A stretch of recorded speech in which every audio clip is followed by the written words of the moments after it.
ଆଜି ଶୁଣିବା ଉପନ୍ୟାସ ନାକଟା ଚିତ୍ରକର। ଔପନ୍ୟାସିକ ଶ୍ରୀ ଫତୁରାନନ୍ଦ। ଭାଗ 3। ରମେଶ ବାବୁଙ୍କ ଘର କେଉଁଠାରେ? ରେଖାଦେବୀଙ୍କ ମଟର ଚାଳକ ଗାଡ଼ିଟା ଅଟକେଇ ସେ ଜାଗାରେ ଠିଆ ହୋଇଥିବା 2-4 ଜଣ ଲୋକଙ୍କୁ ପଚାରିଲା। ରମେଶ ବାବୁ? ହଁ ହଁ, ଯିଏ ଖୁବ୍ ଭଲ ଚିତ୍ରଫିତ୍ର ଆଙ୍କନ୍ତି। ହରିର ମନେ ପଡ଼ିଗଲା। ହାତଟା ଘଡ଼ ଆଡ଼େ ବଢ଼ାଇ ବନୁକୁ କହିଲା, ଆରେ ସେ ନାକଟା ଚିତ୍ରକାର ମ। ଏକ ସ୍ୱରରେ ସମସ୍ତେ ପାଟି କରି ଉଠିଲେ, ଆରେ ହୋଇ ହୋଇ ତ। ସତେ ଯେପରି ଗୋଟାଏ ବଡ଼ ଜଟିଳ ସମସ୍ୟା ସମାଧାନ ହୋଇଗଲା। ତାପରେ ବୀର ହାତ ଦେଖାଇ କଲା, ଓ ସେହି ଯେଉଁ ଘର, ନଡ଼ାତକ ଉଲୁରି ଯାଇଛି, ଅଳିଆ କୁଣ୍ଡଟା ଏ କଡ଼କୁ ଥୁଆ ହୋଇଛି, ଠିକ୍ ଯାହା ସାମ୍ନାରେ ପିଲାଟାଏ ହଗି ବସିଛି ଓ କୁତିଟାଏ ଚାଟିଚୁଟି ହେଉଛି। ହରି ବି ଯୋଡ଼ି ଦେଲା, ହୋ, ସେଇ ପାଇଖାନା ଆରପଟ ଘରଟା। ସଦେଇ ରହିଯିବ କାହିଁକି? ସେ ବି କହିଲା, ଦେଖିବ ଯେଉଁ ଘରର କାନ୍ଥଟା ଭାଙ୍ଗି ପଡ଼ିଛି, ଚାଳକଟି ହଁ ହଁ ବୁଝିଲି ବୁଝିଲି କହିଲେ ସୁଦ୍ଧା ସେମାନେ ନଛୋଡ଼ ବନ୍ଧା। ଚିହ୍ନେଇବା ପାଇଁ ଆଉ କେତେ ବାକ୍ୟ ବି ଯୋଡ଼ିଦେଲେ। ଗୋବର ଗଦାଟାଏ ଆଗରେ, ଦଳୁଆ ପୋଖରୀ କଡ଼ରେ, ତା ଆଗରେ ଗୋଟାଏ ଘୁ ପଡ଼ିଆ ଅଛି, ସେଠି ଗାଡ଼ି ବୁଲେଇ ହୋଇପାରିବ, ଇତ୍ୟାଦି ଇତ୍ୟାଦି ଇତ୍ୟାଦି। ଗାଡ଼ିଠୁ ସେଠାରୁ ଚାଲିଯିବା ପର୍ଯ୍ୟନ୍ତ। ଏମିତିଆ ଜାଗା ଚିହ୍ନେଇବା କବି ଦୁନିଆରେ ବୋଧହୁଏ ବିରଳ। ଥରେ ଜଗଦ୍ଗୁରୁ ଶଙ୍କରାଚାର୍ଯ୍ୟ ମୁଣ୍ଡନ ମିଶ୍ରଙ୍କର ଘର କେଉଁଠି ବୋଲି ଜଣେ ଲୋକଙ୍କୁ ପଚାରିଲେ। ସେ କହିଥିଲେ, ଓ ଯେଉଁଠାରେ ସୁଆସାରୀମାନେ ବେଦ ବେଦାନ୍ତର ଶ୍ଲୋକ ସବୁ ବୋଲୁଅଛନ୍ତି ଓ ଶିଷ୍ୟ ଉପଶିଷ୍ୟମାନେ ଗୋଲ ହୋଇ ବସି ଶିକ୍ଷା କରୁଛନ୍ତି, ସେଇ ହେଉଛି ମୁଣ୍ଡନ ମିଶ୍ରଙ୍କ ଘର। ହେଲେ ୟା ସାଙ୍ଗରେ ତାକୁ ତୁଳନା କଲେ ତ ଚଳିବ ନାହିଁ। ଯେଉଁ ଯୁଗରେ ଜେଙ୍ଗୁତିଆ କବି। ଗାଡ଼ିଟି ଘର ଆଗରେ ଅଟକେଇ ଚାଳକ ଛିଞ୍ଚିରିଟା ଧୁଡ଼ୁ ଧୁଡ଼ୁ କରି ଡାକିଲା, ବେହେରା ବେହେରା ବେହେରା। ରେଖାଦେବୀ ସେତେବେଳକୁ ଗାଡ଼ିରୁ ଓହ୍ଲାଇ ଘରକୁ ଚାହିଁଥାନ୍ତି। ଭାବୁଥାନ୍ତି, ହାୟରେ ମୋ ହତଭାଗ୍ୟ ଦେଶ, ଏତେ ବଡ଼ ଯୋଗ୍ୟ ସନ୍ତାନର ବି ଏ ଦୁରାବସ୍ଥା। ହଁ, ପଙ୍କରେ ତ ପଙ୍କଜର ଜନ୍ମସ୍ଥାନ।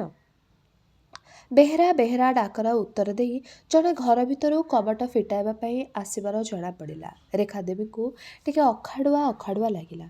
ସେ ଭାବୁଥାନ୍ତି, ଏକବାରେ ଅପରିଚିତ ଚିତ୍ର କଥା କିପରି ପ୍ରଥମେ ଆରମ୍ଭ କରିବି? କିପରି ଲୋକ କିଏ ଜାଣେ? ପୁଣି ମନକୁ ଦମ୍ଭ ଦେଉଥାନ୍ତି, ନା, ଏପରି କଳାବିଦ୍ ନିଶ୍ଚିନ୍ତ ଭଦ୍ର, ନମ୍ର, ଶିକ୍ଷିତ, ମିଷ୍ଟଭାଷୀ ଓ ସୁନ୍ଦର। ହଠାତ୍ ଚମକି ପଡ଼ିଲ। ଦୁଆର ଫିଟାଇ ଦେଇ ଲୋକଟି କହିଲା, କାହାକୁ ଖୋଜୁଛନ୍ତି? ରମେଶ ବାବୁଙ୍କୁ। କ'ଣ କୁହନ୍ତୁ? ମୋରି ନାଁ ରମେଶ। ଆପଣ ଚିତ୍ର କରନ୍ତି? ଆଜ୍ଞା। କହନ୍ତୁ, ମୋ ଦ୍ୱାରା ଆପଣଙ୍କର କି ସାହାଯ୍ୟ ହୋଇପାରିବ? ରେଖାଦେବୀଙ୍କ ହୃଦୟଟା ଦବିଗଲା। ସେ ସ୍ୱପ୍ନରେ ସୁଦ୍ଧା ଭାବିନଥିଲେ ଯେ ଅପରୂପ ସୌନ୍ଦର୍ଯ୍ୟର ସୃଷ୍ଟିକର୍ତ୍ତା ସ୍ୱୟଂ ସୌନ୍ଦର୍ଯ୍ୟର ସାମାନ୍ୟ ସ୍ପର୍ଶରୁ ମଧ୍ୟ ବଞ୍ଚିତ ହୋଇପାରନ୍ତି। ଯିଏ ସ୍ୱୟଂ ଦାନ କରନ୍ତି, ତାଙ୍କୁ ଗଢ଼ିଗଲା ବେଳେ ଜଗତପତିଙ୍କର ତୁଡ଼ି ଏପରି କମ୍ପି ଯାଇପାରେ? ନିଜକୁ ସମ୍ଭାଳି ନେଇ ରେଖାଦେବୀ କହିଲେ, ଆପଣଙ୍କ ସଙ୍ଗେ କଥାବାର୍ତ୍ତା ଅଛି, ଭିତରକୁ ଆସିବେ? ଚାଲନ୍ତୁ। ମସିଣା ଉପରେ ବସି କଥାବାର୍ତ୍ତା ଆରମ୍ଭ କରିବାକୁ ଯାଉଅଛନ୍ତି। ଠିକ୍ ଏହି ସମୟରେ ସତ୍ୟା ନିତ୍ୟକର୍ମ ସାରି ନସର ପସର ହୋଇ ଘର ଭିତରକୁ ପଶି ଆସିଲା। ରେଖାଦେବୀକୁ ଦେଖି ଥକ୍କାମାରି ଠିଆ ହୋଇଗଲା। ଆନନ୍ଦ ଓ ଆଶ୍ଚର୍ଯ୍ୟରେ ମୁହଁଟା ଆଁ ହୋଇଥାଏ। ମୁହଁରେ କଥା ନାହିଁ, ପାଟିରେ କ'ଣ ବାଟେ ଲାଳ ଲିକିଡ଼ି ପଡ଼ିଲା। ବିଦୁର ଶ୍ରୀକୃଷ୍ଣ ହଠାତ୍ ତାଙ୍କ ଘରେ ଦେଖି ଏପରି ଆଶ୍ଚର୍ଯ୍ୟ ହୋଇନଥିବେ। ଟିକିଏ ଚେତ୍ ଆସିବାରୁ ସତ୍ୟା ଲାଳତକ ଶୋଷାଡ଼ି ନେଲା ଓ ଗାମୁଛାରେ ମୁହଁ ପୋଛି ଦେଇ କହିଲା, ଆପଣ? ରେଖାଦେବୀ ହସି ହସି କହିଲେ, ହଁ ହଁ, ଆସିଥିଲି ଟିକିଏ ରମେଶ ବାବୁଙ୍କ ସଙ୍ଗେ କାମ ଥିଲା। ରମେଶ ବି ଆବାକ୍। ଆଗରୁ କ'ଣ ଚିହ୍ନା ପରିଚୟ ଅଛି କି? ରେଖାଦେବୀଙ୍କୁ ପଚାରିଲା, ଆପଣ ତାକୁ କିପରି ଚିହ୍ନିଲେ?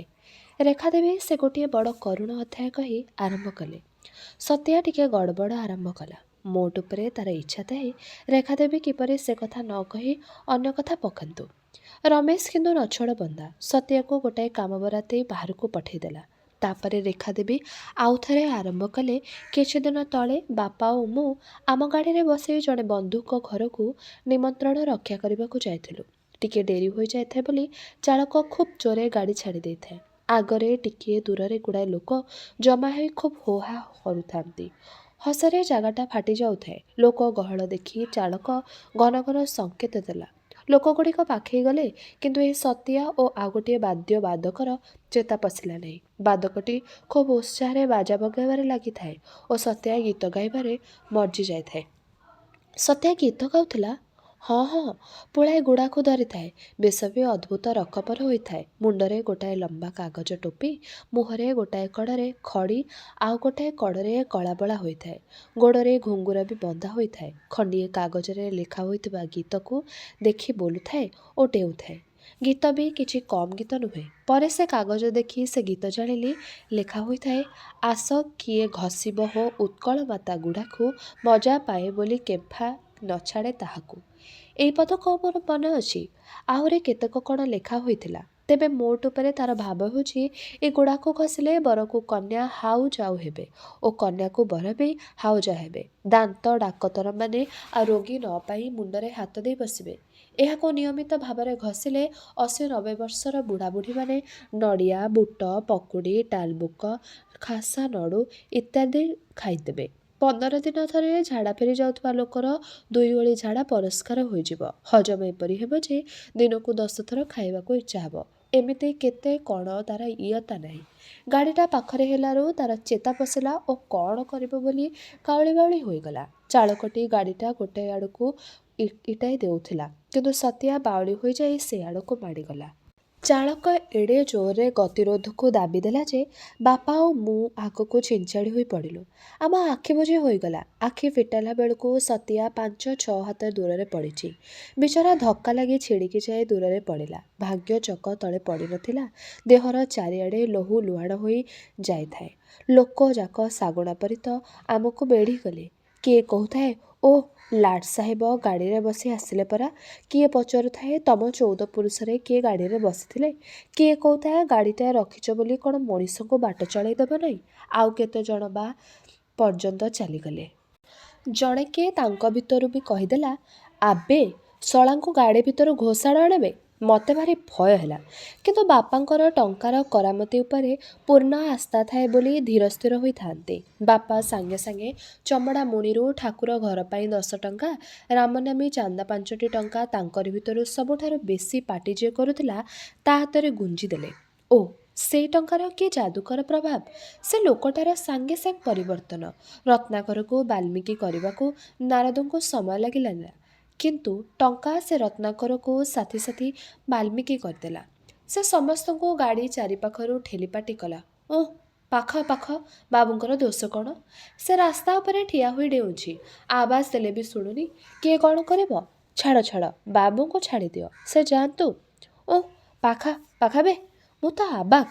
ବାପା ସେ ଲୋକଟି ସାହାଯ୍ୟରେ ସତ୍ୟାକୁ ଗାଡ଼ିରେ ଆଣି ବସାଇଲେ ଓ ବଡ଼ ଡାକ୍ତରଖାନା ଆଡ଼େ ନେଇଯିବାକୁ ଚାଳକ କହିଲେ।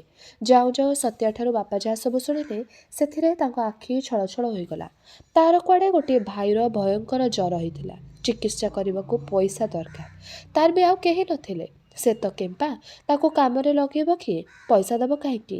ସେଇଥିଲାଗି ସେ ଗୁଡ଼ାଖୁର ବିଜ୍ଞାପନ କାମଟା ଆଦରିଥାଏ। ଗୁଡ଼ାଖୁବାଲା ବି ତାହା ଦ୍ୱାରା ଭଲ ବିଜ୍ଞାପନ କାର୍ଯ୍ୟଟା ହୋଇପାରିବ ଭାବି ଦିନକୁ 2 ଟଙ୍କା ଦରମାରେ ନିଯୁକ୍ତ କରିଥାଏ। ଗାଡ଼ିରେ ଯିବାବେଳେ ବାଟଯାକ ହେଉଥାଏ, ଭାଇକୁ ଚିକିତ୍ସା କରିବାକୁ ଟଙ୍କା ଆଣିବ କେଉଁଠୁ? ଅଥଚ ତା'ର ଦେହ ଖଣ୍ଡିଆ ମଣ୍ଡିଆ ହୋଇଗଲା ବୋଲି ଥରେ ସୁଦ୍ଧା କହିନାହିଁ। ବରାବର ସେ ଭାଇ କଥା କହୁଥାଏ, ନିଜ କଥା ବିଲକୁଲ ଖିଆଲ ନଥାଏ। ପଚରା ପଚରି କରି ବାପା ବୁଝିଲେ ଯେ ଯଦି ସେ 300 ଟଙ୍କା ପାଏ, ତେବେ ସେ ଭାଇର ଚିକିତ୍ସା କରାଇ ନେବ। ସେହିଦିନ ସନ୍ଧ୍ୟାବେଳକୁ ବାପା ଯେତେବେଳେ 300 ଟଙ୍କା ନେଇ ଡାକ୍ତରଖାନାରେ ତା ହାତରେ ଦେଲେ, ସେ କି ଆଉ ସମ୍ଭାଳା ପଡ଼େ? ସାଙ୍ଗେ ଡାକ୍ତରଖାନାରୁ ପଳାଇ ଆସିଲା। ଯେତେ ବୁଝାଇଲେ ବୁଝିଲା ନାହିଁ। ଓଲଟି କହିଲା, ମୁଁ ଏଠି ରହିବି ତ, ଭାଇଙ୍କୁ ସମ୍ଭାଳିବ କିଏ? ସେହିଦିନଠାରୁ ଆମେ ତାକୁ ଭୁଲିନୁ, କି ସେ ବି ଆମକୁ ଭୁଲି ନାହିଁ। ବାସ୍ତବିକ ମୂର୍ଖ ଲୋକଙ୍କ ଭିତରେ ଏପରି ରତ୍ନ ଗୋଟିଏ ମିଳିବା କାଠିକର ପାଠ। ଆପଣ ଭୁଲ ବୁଝିଛନ୍ତି। ମୂର୍ଖମାନଙ୍କ ଭିତରେ ହିଁ ଏହିପରି ରତ୍ନ ମିଳନ୍ତି। ଯେଉଁମାନଙ୍କୁ ଆପଣ ପାଠୁଆ ବୋଲି ମନେ କରନ୍ତି, ସେମାନଙ୍କ ଭିତରେ କୋଟିକରେ ଗୋଟିଏ ମିଳିବା କଷ୍ଟ। ଏହି ତଥାକଥିତ ମୂର୍ଖମାନେ ନିଜର ବିବେକ ଅନୁସାରେ କାର୍ଯ୍ୟ କରନ୍ତି। ବିବେକ ବିରୁଦ୍ଧରେ ଯୁକ୍ତି ବଳରେ ଠିଆ ହେବାକୁ ଏମାନଙ୍କର କ୍ଷମତା ନଥାଏ। କିନ୍ତୁ ପାଠୁଆମାନେ ତ ଯୁକ୍ତି କରି ଜାଣନ୍ତି। ଓକିଲ ଧଡ଼ାକୁ କଳା କଲା ପରି ବିବେକ ଯାହାକୁ ଠିକ୍ ବୋଲି ଭାବିଥିବ, ତାକୁ ଅଠିକ୍ ବୋଲି ବିବେକକୁ ବୁଝେଇ ଦିଅନ୍ତି।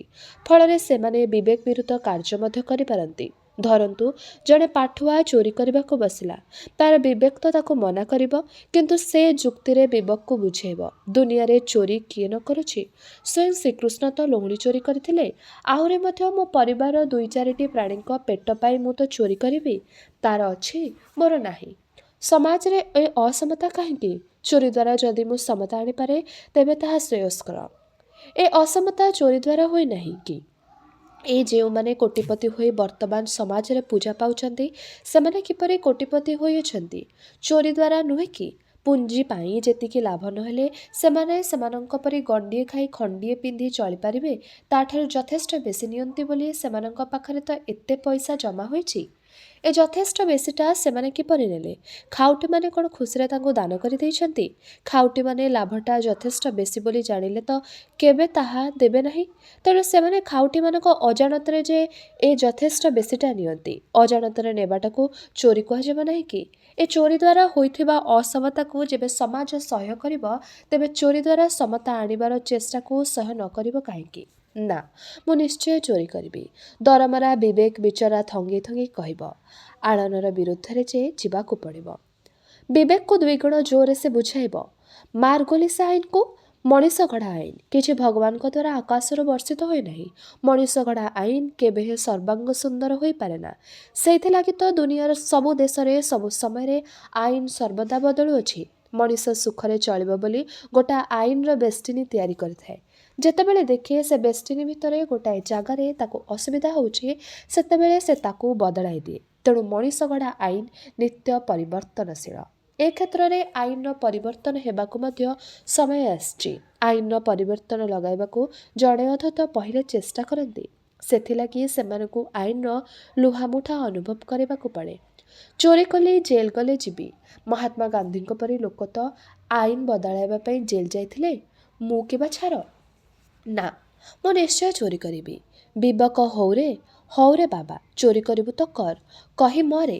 ପାଠୁଆଟିଏ ତାପରେ ଚୋରି କରେ। କିନ୍ତୁ ମୂର୍ଖର ବିବେକ ଯଦି ଚୋରି କରିବାକୁ ଗଲାବେଳେ କହେ, ହେ, ଚୋରି କରିବା ମହାପାପ ବୋଲି ଶାସ୍ତ୍ର କହିଛି, ତେବେ ବିବେକକୁ ଯୁକ୍ତି କରି ପରାସ୍ତ କରିବା ଶକ୍ତି ତାର ନଥାଏ। ତେଣୁ ସେ ବିବେକ ବିରୁଦ୍ଧ କାର୍ଯ୍ୟ ସେ କରିପାରେ ନା। ଯେଉଁମାନେ ବେଶୀ ବିବେକ ବିରୁଦ୍ଧ କାର୍ଯ୍ୟ କରନ୍ତି ସେହିମାନେ ହିଁ ବେଶୀ ଭୁଲ କରନ୍ତି। ତେଣୁ ମୂର୍ଖମାନଙ୍କ ଭିତରେ ସତିଆ ପରି ଲୋକ ହେବା ବେଶୀ ସମ୍ଭବ, ପାଠୁଆମାନଙ୍କ ଭିତରେ ନୁହେଁ। ଅବଶ୍ୟ ମୋର କହିବା ପାଠୁଆ ଓ ମୂର୍ଖ ଭିନ୍ନ ଧରଣର। ଯେଉଁମାନେ ବିଶ୍ୱବିଦ୍ୟାଳୟରୁ ପାଠୁଆ ବୋଲି ଯୋଗ୍ୟତା ପତ୍ର ପାଇଅଛନ୍ତି ସେମାନେ ପାଠୁଆ ଓ ଯେଉଁମାନେ ପାଇନାହାନ୍ତି ସେମାନେ ମୂର୍ଖ। ଏମାନଙ୍କୁ ନେଇ ମୁଁ ମୋର ମତ ପ୍ରକାଶ କରିଛି। ଏହିପରି କଥାବାର୍ତ୍ତା ଚାଲୁଥିଲା ବେଳେ ସତ୍ୟା ଭଗିଆ ଦୁହେଁ ଆସି ହାଜର ହୋଇଗଲେ।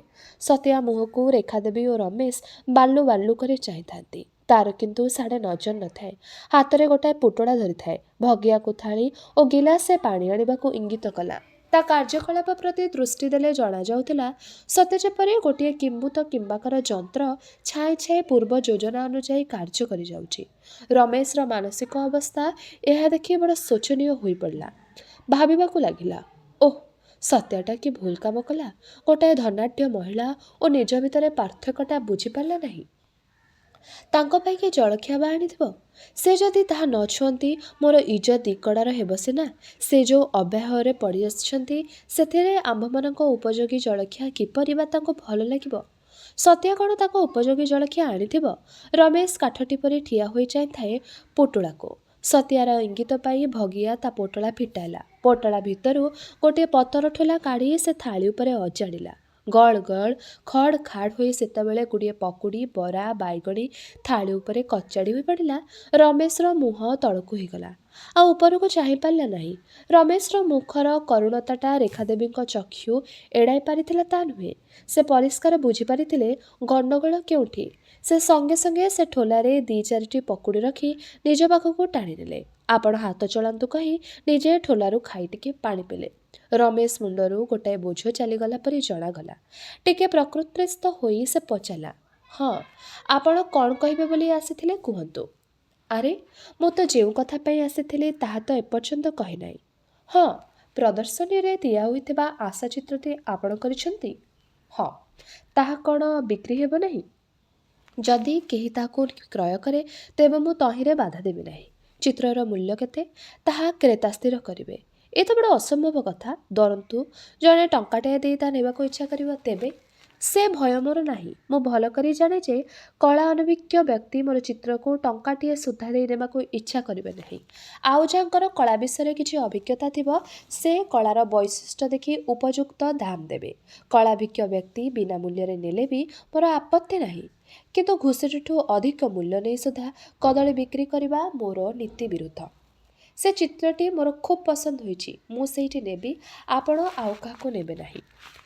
ଆପଣଙ୍କର ଚିନ୍ତିତ ହେବାର କାରଣ କିଛି ନାହିଁ। ମୋର ଦୃଢ଼ ବିଶ୍ୱାସ ସେ ଚିତ୍ରକୁ ଆଉ କେହି ନେବାକୁ ବୋଧହୁଏ ଆଗ୍ରହ କରିବେ ନାହିଁ। ପ୍ରଦର୍ଶନୀରୁ ଆସିଲେ ମୁଁ ସେ ଚିତ୍ରଟି ଆପଣଙ୍କ ପାଖକୁ ପଠାଇଦେବି। ସେ ଚିତ୍ରରେ କିଛି ନୂତନ ଧରଣର ବର୍ଣ୍ଣବିନ୍ୟାସ ହୋଇଛି କି? କେତେଗୁଡ଼ିଏ ଚିତ୍ର ବହୁ ସମୟ ଧରି ଚାହିଁଲେ ଆଖିରେ ଏକ ପ୍ରକାର ଅବସାଦ ଆସିଯାଏ ଏବଂ ଆଉ ଚାହିଁବାକୁ ଇଚ୍ଛା ହୁଏ ନାହିଁ। କିନ୍ତୁ ସେଇ ଚିତ୍ରଟିକୁ ଯେତେ ଚାହିଁଲେ ସୁଦ୍ଧା ଟିକେ ହେଲେ ଅବସାଦ ଆସେ ନାହିଁ, ଇଚ୍ଛା ହୁଏ ଆହୁରି ଦେଖିବାକୁ। ଏହାର କାରଣ କ'ଣ? ଆପଣ ବୋଧହୁଏ ଜାଣିଥିବେ, ଦୃଶ୍ୟମାନ ପ୍ରଣାଳୀରେ ଥିବା ପ୍ରତ୍ୟେକ ରଶ୍ମିର ଗୋଟିଏ ଗୋଟିଏ ନିର୍ଦ୍ଦିଷ୍ଟ ଦୈର୍ଘ୍ୟ ବିଶିଷ୍ଟ ତରଙ୍ଗ ଅଛି। ଆମର ଦର୍ଶନେନ୍ଦ୍ରିୟ ପ୍ରତ୍ୟେକ ଦୃଶ୍ୟମାନ ରଶ୍ମିକୁ ଦେଖିବା ନିମିତ୍ତ ତାହାର ତରଙ୍ଗ ସହିତ ନିଜର ଅନୁଭବ ଶକ୍ତିର ସାମଞ୍ଜସ୍ୟ ଆଣେ। ଦୃଶ୍ୟମାନ ବର୍ଣ୍ଣାଳୀର ବାହାର ରଶ୍ମିର ତରଙ୍ଗ ସହିତ ନିଜର ଅନୁଭବ ଶକ୍ତିର ସାମଞ୍ଜସ୍ୟ ଆଣିପାରେ ନାହିଁ ବୋଲି ତା ଦେଖିପାରେ ନାହିଁ। ଦୃଶ୍ୟମାନ ବର୍ଣ୍ଣାଳୀରେ ନାରଙ୍ଗୀ ରଶ୍ମିଠାରୁ ବାଇଗଣୀ ରଶ୍ମି ପର୍ଯ୍ୟନ୍ତ ତରଙ୍ଗଗୁଡ଼ିକ କ୍ରମେ ଦୀର୍ଘତଳ ହୋଇଅଛି। ତେଣୁ ନାରଙ୍ଗୀଠାରୁ ବାଇଗଣୀ ପର୍ଯ୍ୟନ୍ତ ବର୍ଣ୍ଣ କ୍ରମାନ୍ୱୟରେ ଦେଖିଲେ ଦର୍ଶନେନ୍ଦ୍ରିୟକୁ କ୍ରମାନ୍ୱୟରେ ଅନୁଭବ ଶକ୍ତି ବଦଳାଇ ପଡ଼େ। ତେଣୁ ଚକ୍ଷୁର ବେଶୀ ଅବସାଦ ଆସେ ନାହିଁ। କିନ୍ତୁ ହଠାତ୍ ନାରଙ୍ଗୀ ପରେ ବାଇଗଣୀ ଓ ତାପରେ ହଠାତ୍ ହଳଦିଆ ଦେଖିଲେ ଦର୍ଶନେନ୍ଦ୍ରିୟ ଅନୁଭବ ଶକ୍ତିର ହଠାତ୍ ତୀକ୍ଷ୍ଣ ପରିବର୍ତ୍ତନ ଘଟେ। ଏ ତୀକ୍ଷ୍ଣ ପରିବର୍ତ୍ତନ ବହୁ ସମୟ ଧରି ଚାଲିଲେ ଚକ୍ଷୁରେ ଅବସାଦ ଘଟେ। ଚିତ୍ରରେ ମଧ୍ୟ ଏ ନିୟମ ଅନୁଯାୟୀ କ୍ରମାନ୍ୱୟରେ ବର୍ଣ୍ଣ ବିନ୍ୟାସ କଲେ ଚକ୍ଷୁର ତୃପ୍ତି ଆସେ ଓ ଏହାର ବ୍ୟତିକ୍ରମରେ ଅବସାଦ ଆସେ। କିଛି ବୁଝିପାରିଲି ନାହିଁ। ଆଚ୍ଛା, ଗୋଟିଏ ଲୋକ ଗୋଟିଏ ଉଚ୍ଚ ସ୍ଥାନରୁ ନିଚ୍ଚ ସ୍ଥାନକୁ ଯିବା ଆସିବା କରୁଛି। ସେ ଯଦି ଡିଆଁ ମାରି ଉପରୁ ତଳକୁ ଯିବା ଆସିବା କରେ, ତେବେ ଅଳ୍ପ ସମୟରେ ତାର ଅବସାଦ ଆସିଯିବ। କିନ୍ତୁ ଯଦି ସେ କେତେଗୁଡ଼ିଏ ପାହାଚ ଦେଇ ଯିବା ଆସିବା କରେ, ତେବେ ତାର ସହଜରେ ଅବସାଦ ଆସିବ ନାହିଁ। ସେହିପରି ନାରଙ୍ଗୀଠାରୁ ବାଇଗଣୀର ବ୍ୟବଧାନ ଭିତରେ ଅନ୍ୟାନ୍ୟ ବର୍ଣ୍ଣ ସବୁ ଗୋଟିଏ ଗୋଟିଏ ପାହାଚ ସଦୃଶ। ଏକାବେଳକେ 2-4ଟି ପାହାଚ ଦେଇ ଗତି କଲେ ଯେଉଁ ଅବସାଦ ଆସି ତାହା ଗୋଟିଏ ଗୋଟିଏ ପାଦକୁ ପାହାଚ ଦେଇ ଗତି କଲେ ଆସିବ ନାହିଁ। ସେ ଚିତ୍ରଟିରେ ବର୍ଣ୍ଣ ପରିବର୍ତ୍ତନ ହଠାତ୍ ହଠାତ୍ ନ ହୋଇ କ୍ରମାନ୍ୱୟରେ ପରିବର୍ତ୍ତନ ହୋଇଅଛି। କ୍ରମାନ୍ୱୟ ପରିବର୍ତ୍ତନ ଦ୍ୱାରା ଚିତ୍ରଟିରେ ବି ଏପରି ଫଳ ମିଳେ। କେବଳ ଚିତ୍ର କାହିଁକି, ଜଗତର ସମସ୍ତ ଜିନିଷ ଏହି ନିୟମରେ ବନ୍ଧା। ଅତି ସୂକ୍ଷ୍ମ ଭାବରେ ତାପର ପରିବର୍ତ୍ତନ କରି ମଣିଷକୁ ବରଫ ପରି ଥଣ୍ଡା ଓ ଫୋଟକା ବାହାରିବା ପରି ଗରମ କରି ମାରିଦେଲେ ସୁଦ୍ଧା ତାର ବିଶେଷ କଷ୍ଟ ହେବ ନାହିଁ। ଅଥଚ ହଠାତ୍ ତାତିଲା ପାଣି ତା ଉପରେ ଇଡ଼ିଦେଲେ ତା ଦାରୁଣ କଷ୍ଟରେ ଚିତ୍କାର କରି ଉଠିବ। ଏହିପରି ରମେଶ ଅନର୍ଗଳ କହି ଯାଉଥିବା ଓ ରେଖାଦେବୀଙ୍କ ଢକ୍ ଢକ୍ କରି ପିଇ ଯାଉଥିବା ସମୟରେ ହାଓଗାଡ଼ି ଭିତରୁ ଭଁ ଭଁ ଆବାଜ ଦେଲା। ମୁଁ ବର୍ତ୍ତମାନ ଯାଉଛି। ପ୍ରଦର୍ଶନୀ ସରିଲେ ଚିତ୍ରଟି ଆସି ନେଇଯିବି। ନମସ୍କାର କହି ରେଖାଦେବୀ ବିଦାୟ ନେଲେ। ଯନ୍ତ୍ରଯାନରେ ବସି ଘରକୁ ଫେରୁଥିଲା ବେଳେ ଭାବୁଥାନ୍ତି, ଚିତ୍ର ବିଦ୍ୟାରେ କେଡ଼େ ଧୁରନ୍ଧର, କଳାରେ କେଡ଼େ ଗଭୀର କନ୍ୟ, କେଡ଼େ ଭଦ୍ର ଓ ନମ୍ର, କି ସରଳତା ହାୟ। ରୂପଟି କେବଳ ସବୁ ଘୋଡ଼ାଇ ପକାଉଛି। ସାଙ୍ଗକୁ ମିଳିଛି ପୁଣି ସତିଆ ଆଉ ଗୋଟିଏ କାଲ। 3ଟି କୋଇଲି ତିନିଆଡ଼ୁ ଆସି ଗୋଟିଏ ଗବ ଗଛରେ ଆଶ୍ରୟ ନେଇଛନ୍ତି। ତାଙ୍କ ମନକୁ ତ ବୋବେଇ ବୋବେଇ ଉଡ଼ିଯିବେ। କେହି କ'ଣ ସେ ମଧୁର ସ୍ୱର ଶୁଣି ପାରିବେ ନାହିଁ? ଇଆଡ଼େ ରମେଶ ବି ଭାବୁଥାଏ, ଗୋଟିଏ ଧନ୍ୟାଢ଼୍ୟ ଯୁବତୀ ଏତେ ନମ୍ର ହୋଇପାରନ୍ତି? ମୋ ଇଜ୍ଜତ ରଖିବାକୁ ଯାଇକି ସରଳ ଭାବରେ 2ଟି ପକୁଡ଼ି ଖାଇଦେଲେ। ଧନୀର ଔଦ୍ଧତ୍ୟ ତାଙ୍କୁ ସ୍ପର୍ଶ ସୁଦ୍ଧା ତ କରିନାହିଁ। ବୋଧହୁଏ ବିବାହ କରି ନାହାନ୍ତି। ମୁଣ୍ଡରେ କାହିଁ ସିନ୍ଦୁର ଚିହ୍ନ ତ ଦେଖିଲେ ନାହିଁ। ଏହିପରି ଅନିନ୍ଦ୍ୟ ସୁନ୍ଦରୀ ଗୁଣବତୀ ଧନୀକ କନ୍ୟା ବିବାହ କରି ନାହାନ୍ତି କାହିଁକି? ତେବେ କ'ଣ ସେ ଚମ୍ପା ଫୁଲ? ହାୟ, ମୋର ଅବସ୍ଥା ଯଦି ଏପରି ନ ହୋଇଥାନ୍ତା। ଏହିପରି ଭାବୁ ଭାବୁ ରମେଶ ହାତଟି ତା ମୁହଁରେ ଘଷୁଥିଲା। ଠିକ୍ ସମୟରେ ଆଙ୍ଗୁଠିଟି ନାକସ୍ଥାନରେ ହୋଇଥିବାରୁ କାତକୁ ଅନୁଭବ କଲା। ଚମକି ପଡ଼ି ରମେଶ ଭାବନାରେ ଗତିକୁ ହଠାତ୍ କ୍ଷିପ୍ର ବେଗରେ ବଦଳାଇ ଦେଇ ସତିଆ ଆଡ଼କୁ ଚାହିଁଲା ଓ ପୁଣି ଭାବିବାକୁ ଲାଗିଲା, ନିଜର ପ୍ରାଣକୁ ତୁଚ୍ଛ କରି ମୋ ପ୍ରାଣକୁ ବଞ୍ଚାଇଛି, ଅଥଚ ତା ପ୍ରକାଶ କରି ନାହିଁ। ଦୁନିଆ ଆଖିରେ ମୂର୍ଖ ସତିଆର ହୃଦୟ ପ୍ରଶାନ୍ତ ମହାସାଗରଠାରୁ ଗଭୀରତର। ଏ ଋଣ ତାହାର ମୁଁ ଶୁଝିଯିବି କିପରି? ନା, ଏ ଋଣ କେହି କାହାକୁ କେବେ ଶୁଝି ପାରିନାହିଁ। ଏ ଋଣ କି ଶୁଝି ହୋଇପାରିବ? ଋଣ ନୁହେଁ। ଓଃ, ମୋତେ ଏ ଦୁର୍ବହ ଋଣଗ୍ରସ୍ତ କାହିଁକି କଲୁ ସତିଆ? ଭଗବାନର ଶେଷ ଆଡ଼କୁ ତା ପାଟିରୁ ବାହାରି ପଡ଼ିଲା, ଓଃ ସତିଆ। ସତିଆ ବି ରମେଶ ଆଡ଼କୁ ଆଁ କରି ଚାହିଁଥିଲା। ସେ ନିଃସନ୍ଦେହ ସ୍ଥିର କରିନେଲା ଭାଇଙ୍କ ମୁଣ୍ଡ କ'ଣ ଯାଉଛି। ସାଙ୍ଗେ ସାଙ୍ଗେ କୁହାଟି ଦେଲା, ଆରେ ଭଗିଆ, ଢାଳେ ପାଣି ଆଣେ। କ'ଣ କହିଲୁ? ଆରେ ପାଣି ପାଣି। କ'ଣ କହିଲୁ? ଆଉ ପାଟି ନ କରି ସତିଆ ଠାରିଦେଲା ବୁଝିବା ଯାଇ ଭଗିଆ। ଭଗିଆ ବୁଝିଲା ପରେ ବିଜୁଳି ଖଣ୍ଡେ ତ ମୁହୂର୍ତ୍ତକ ମଧ୍ୟରେ ଢାଳେ ପାଣି ଆଣି ରମେଶ ହାଁ ହାଁ କରୁ କରୁ ଗବ ଗବ କରି ଇଡ଼ି ଦେଲା। ହାଁ ହାଁ ତାକୁ କୋଉ ଶୁଭୁଛି। ପୁଣି ଆଉ ଢାଳେ ପାଣି ପବନ ପରି ଦୌଡ଼ି ଯାଇ ନେଇ ଆସିଲା। ରମେଶ ସତ୍ୟକୁ ପଚାରିଲା, ଆରେ ପାଣି କାହିଁକି ଢାଳୁଛୁ? ମୁଁ ଭାବିଲି ମୁଣ୍ଡ କ'ଣ ହେଉଛି। ସତିଆ କାହିଁକି ହେଲା? ଏଥରକ ମୋ ମୁଣ୍ଡ ଠିକ୍ ହୋଇଗଲାଣି, ତାକୁ ମନା କର। ସତିଆ ଭଗିଆକୁ ସଙ୍କେତ ଦେବା ପୂର୍ବରୁ ସେ ଖୁବ୍ କମ୍ରେ 3 ଢାଳ ପାଣି ଇଡ଼ି ସାରିଥିଲା। ସବୁ ଥଣ୍ଡା ହୋଇଯିବା ବାଦ୍ ରମେଶ ପଚାରିଲା, ହଇରେ ମୁଣ୍ଡ କ'ଣ ହେଲେ କ'ଣ ମୁଣ୍ଡରେ ପାଣି ଢାଳନ୍ତି? ନାହିଁ, ତୁମେ କେମିତି ସେଦିନ ମୋ ମୁଣ୍ଡରେ ଇଡ଼ି ଦେଇଥିଲ? ଓହୋ, ହଁ, ଠିକ୍। ଭଗିଆ ବି ଖୁସିଟାଏ ହୋଇ ଭାବିଲା, ଯାହା ହେଉ ମୋ ପାଣି ଇଡ଼ା ଖୁବ୍ କାମ ଦେଇଛି। ଲୁଗା ପାଲଟି ସାରି ରମେଶ ସତ୍ୟାକୁ ପଚାରିଲା, ହଇରେ ଏ ଯେ ଆସିଥିଲେ ତାଙ୍କ ନାଁ କ'ଣଟି? ଭଗବାନ, ଏତେ କଥାବାର୍ତ୍ତା ହେଲ, ନାଁ ଜାଣିପାରିଲନି? ନାଁଟା କ'ଣ ତାଙ୍କ ଦେହରେ ଲେଖା ହେଇଥିଲା? ତାଙ୍କ ନାଁ ପରା ରେଖା ଦିଦି। ମୁଁ ଥରୁଟେ ତାଙ୍କ ଘରକୁ ଯାଇଛି। ଓଃ, କି ବଡ଼ ଲୋକ, କି ବଡ଼ କୋଠା, କେଡ଼େ ସୁନ୍ଦର ଗୋଟାଏ ହାୱା ଗାଡ଼ି। ନାଇଁ, ହଁ, ମାନେ ଏଇ ଗୋଟାଏ ଗାଡ଼ି? ହଁ, ମାନେ ଯିଏକି ତୋ ଉପରେ ଥରେ ଯାଇଥିଲା ଚଢ଼ି? ଥକ୍କା ହୋଇ ସତିଆ ରମେଶ ମୁହଁକୁ ଚାହିଁଲା। ମନେ ମନେ ସ୍ଥିର କଲା ଯେ ରେଖା ଦିଦି ସବୁ କହିଦେଇଛନ୍ତି। ଆଚ୍ଛା, ସେ ବାହା ହେଲେଣି? ନାଇଁ ମ, ବାପା ମା'ଙ୍କ ଗୋଟିଏ ବୋଲି ଝିଅ, ଧନ ବି ଅକଣ୍ଟନ୍ତି। ବାହା କାହିଁକି ହୋଇନାହାନ୍ତି କେଜାଣି? ଆଚ୍ଛା, ପ୍ରଦର୍ଶନୀରୁ ସେ ଚିତ୍ରଟି ଆସିଲେ ତୁ ନେଇଯାଇ ତାଙ୍କୁ ଦେଇ ଆସିବୁ। ଦାମ୍ କେତେ ଛିଣ୍ଡିଛି? ଦାମ୍ ଫାମ୍ କିଛି ନାହିଁ, ତୁ ଦେଇ ଖାଲି କହିବୁ ରମେଶ ବାବୁ ଏ ଚିତ୍ର ପଠେଇଅଛନ୍ତି। ରମେଶ ବାବୁ ଏ ଚିଠି ପଠେଇଅଛନ୍ତି। ପ୍ରଦର୍ଶନୀରୁ କ'ଣ ଏଡ଼େ ଚଞ୍ଚଳ ଚିଠି ଆସିଗଲା? ନା, ସେ ମୋତେ ପଠେଇ ଅଣେଇଥିଲେ। ମୋତେ ଟିକେ ଖବର ଦେଇଥିଲେ ମୁଁ ନିଜେ ଯାଇ ନେଇ ଆସିଥାନ୍ତି। ଖବର ଦେବା ପାଇଁ ତ ଆସିବାକୁ ପଡ଼ିଥାନ୍ତା, ଖାଲି ଆସିବା ଅପେକ୍ଷା ଚିତ୍ର ନେଇ ଆସିବା କ'ଣ ଭଲ ନୁହେଁ? ଆରେ ବା, ସତ୍ୟା, ତୁ କ'ଣ ଗୋଟିଏ ପଣ୍ଡିତ ପାଲଟି ଗଲୁଣୁ? ସତ୍ୟା ହସି ଦେଇ ଟିକେ ସିଧା ହୋଇଗଲା। ସମସ୍ତଙ୍କର ବି ହୋଇଥାଏ, କାରଣ ମନ ସହିତ ଶରୀରର ସମ୍ପର୍କ ଅତି ଘନିଷ୍ଠ। ମନ ପଡ଼ିଗଲେ ଶରୀରର କି ହାନି ପହଞ୍ଚେ ତା ଉଣା ଅଧିକେ ସମସ୍ତେ ଜାଣନ୍ତି। ମନରେ ଖୁସି ଆସିଲେ ଶରୀରର ସେହିପରି ଲାଭ ପହଞ୍ଚେ। ପ୍ରଶଂସା ଶୁଣି ସତ୍ୟାର ମନ ଟିକିଏ ମୋଟ ହୋଇଗଲା। ମନଟା ମୋଟ ହୋଇଗଲାରୁ ଶରୀର ଟିକିଏ ବି ମୋଟ ହେବାକୁ ଚେଷ୍ଟା କଲା। ଶରୀରଟା ଯେ ପ୍ରକୃତ ମୋଟ ହୋଇଗଲା ତା ନୁହେଁ। ବିରାଡ଼ିଟିଏ ପାଖକୁ କୁକୁରଟିଏ ଗଲେ ସେ ବାଳକୁ ଫୁଲାଇ ପିଠିକୁ ଉପରକୁ ବଙ୍କେଇ ନିଶକୁ ଠିଆ କରିଦେଇ ଟିପ ଆଗରେ ଠିଆ ହୋଇ ଦାନ୍ତ ଦେଖାଇ ଜଣାଇ ଦିଏ ଯେ କୁକୁର ତାକୁ ଯେଡ଼େ କ୍ଷୁଦ୍ର ଜନ୍ତୁ ବୋଲି ଭାବିଛି ସେ ଠାରୁ ଯଥେଷ୍ଟ ବଡ଼। ତାର ଶରୀର ମଧ୍ୟ ସେତେବେଳେ ବଡ଼ ଦେଖାଯାଏ। ଏହିପରି ସତ୍ୟାର ଶରୀର ମୋଟ ହେବାକୁ ଚେଷ୍ଟା କଲାରୁ ମାଂସପେଶୀମାନଙ୍କର କାର୍ଯ୍ୟକଳାପ ଦ୍ୱାରା ଟିକିଏ ସିଧା ହୋଇଗଲା। ପ୍ରତ୍ୟେକ ଲୋକର ଏହି ପରିବର୍ତ୍ତନ ହୋଇଥାଏ। ଯାହାର ମନର ଜୋର ବେଶୀ ସେ ଏହି ପରିବର୍ତ୍ତନକୁ ବାହାରେ ଜଣାଇବାକୁ ଦିଏ ନାହିଁ, ମନେ ମନେ ବାରି ଦିଏ। ବରଂ ପରିବର୍ତ୍ତନ ହୋଇ ନାହିଁ ବୋଲି ବାହାରେ ଜଣାଇବାକୁ ଚେଷ୍ଟା କରେ, ଅର୍ଥାତ୍ ଆତ୍ମପ୍ରବଞ୍ଚନା କରେ। ଏହି ଧରଣର କୌଣସି ଲୋକକୁ ଯଦି କେହି ଉଲଗ୍ନ ପ୍ରଶଂସା କରେ ତେବେ ସେ କହେ, ମୁଁ କିବା ଛାର, ବୃଥା କଥାଗୁଡ଼ା କାହିଁକି କହୁଛ? ଏତେ ଉପରକୁ ଟେକ ନା ପଡ଼ିଯିବି ଇତ୍ୟାଦି। ଅଥଚ ହୃଦୟର କୌଣସି ନିଭୃତ କନ୍ଦରରେ ନିଶ୍ଚୟ ତାଙ୍କର ଟିକିଏ ହେଲେ ଖୁସିର ଉଦ୍ରେକ ହୋଇଥିବ। ଯେଉଁ ଲୋକକୁ ଗାଳି ଦେଲେ କ୍ରୋଧର ଉଦ୍ରେକ ସେ ଲୋକକୁ ପ୍ରଶଂସା ବା ଖୋସାମତ କଲେ ନିଶ୍ଚୟ ତାର ସୁଖ ବା ଆନନ୍ଦର ଉଦ୍ରେକ ହେବ ହିଁ ହେବ। ଯାହାର କ୍ରୋଧ ହୁଏ ନାହିଁ ତାର ସୁଖ ମଧ୍ୟ ହୁଏ ନାହିଁ। ଯେଉଁ ଲୋକର ଏପରି ପ୍ରତିକ୍ରିୟା ନ ହୁଏ ସେ ମନୁଷ୍ୟ ନୁହେଁ, ସେ ମହାତ୍ମା। ଯେଉଁ ଲୋକକୁ ଗାଳି ଦେଲେ କିମ୍ବା ତା ପ୍ରତି କୌଣସି ଦୁର୍ବ୍ୟବହାର କଲେ ସେ ରାଗିଯାଇ ଅଥଚ ପ୍ରଶଂସା ବା ଖୋସାମତ କଲେ ବିରକ୍ତି ହୋଇଗଲା ପରି ହୋଇ ପ୍ରତିବାଦ କରେ ସେ ହେଉଛି ଭଣ୍ଡ ଓ ଆତ୍ମପ୍ରବଞ୍ଚକ। ଯେଉଁମାନେ ନିଜର ମନର ଦୃଢ଼ତା ହେତୁ କ୍ରୋଧ ବା ଆନନ୍ଦରେ ଭାସି ନ ଯାଆନ୍ତି ସେହିମାନେ ହିଁ ପ୍ରକୃତ ମନୁଷ୍ୟ। ସାଧାରଣ ମନୁଷ୍ୟର ମନରେ ପ୍ରତିକ୍ରିୟା ନିଶ୍ଚୟ ହେବ, ଏହା ଜଗତର ଗୋଟାଏ ଧରାବନ୍ଧା ନିୟମ। ଏହି ଧରାବନ୍ଧା ନିୟମ ଫଳରେ ସତ୍ୟା ଟିକିଏ ସିଧା ହୋଇଗଲା। ଚିତ୍ରତକ ଧରି ସାଙ୍ଗରେ ଭଗିଆ ଯାଇଥିଲା। ସତ୍ୟା ବାରମ୍ବାର ଭଗିଆ ଆଡ଼କୁ ଚାହିଁ ବଡ଼ ଅଫସୋସରେ ଭାବିଲା, ଏ ରେଖା ଦିଦି ମୋତେ ଯାହା ପ୍ରଶଂସା କଲେ ଭଗିଆ ଯାହା ଶୁଣି ନ ପାରିଲା, ଏହି କିଛି ସମୟ ପାଇଁ ହେଲେ ତା କାନକୁ ଶୁଭୁଥାନ୍ତା କି?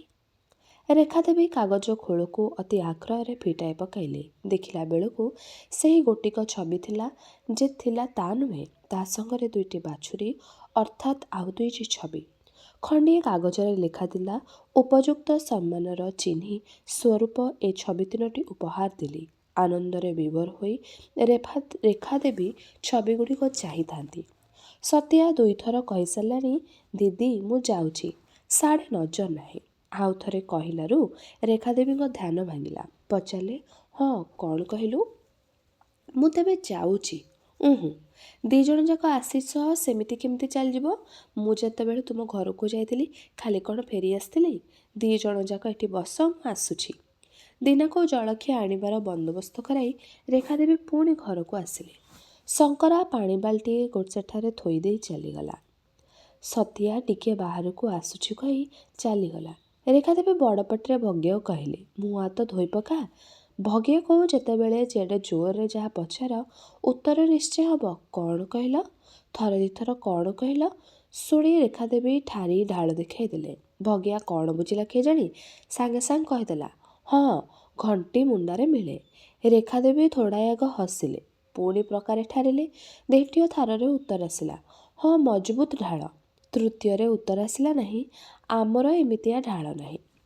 ରେଖାଦେବୀ ଆଉ କିପରି ଠାରିବେ ବୋଲି ଭାବୁଛନ୍ତି? ଏହି ସମୟରେ ସତିଆ ଆସି ପହଞ୍ଚିଲା। ତାର ଘଡ଼ଘଡ଼ିଆ ପାଟି ଓ ଉପଯୁକ୍ତ ଠାର ଦ୍ୱାରା ଭଗିଆ ମୁହଁ ଧୋଇବାକୁ ଗଲା। କାଲ ଠାର କାଲ ମା ଜାଣେ, ଭଗିଆର ଠାର ସତିଆ ଜାଣେ। ରେଖାଦେବୀ ତା ବାଗ ଜାଣିବେ କୁଆଡ଼ୁ?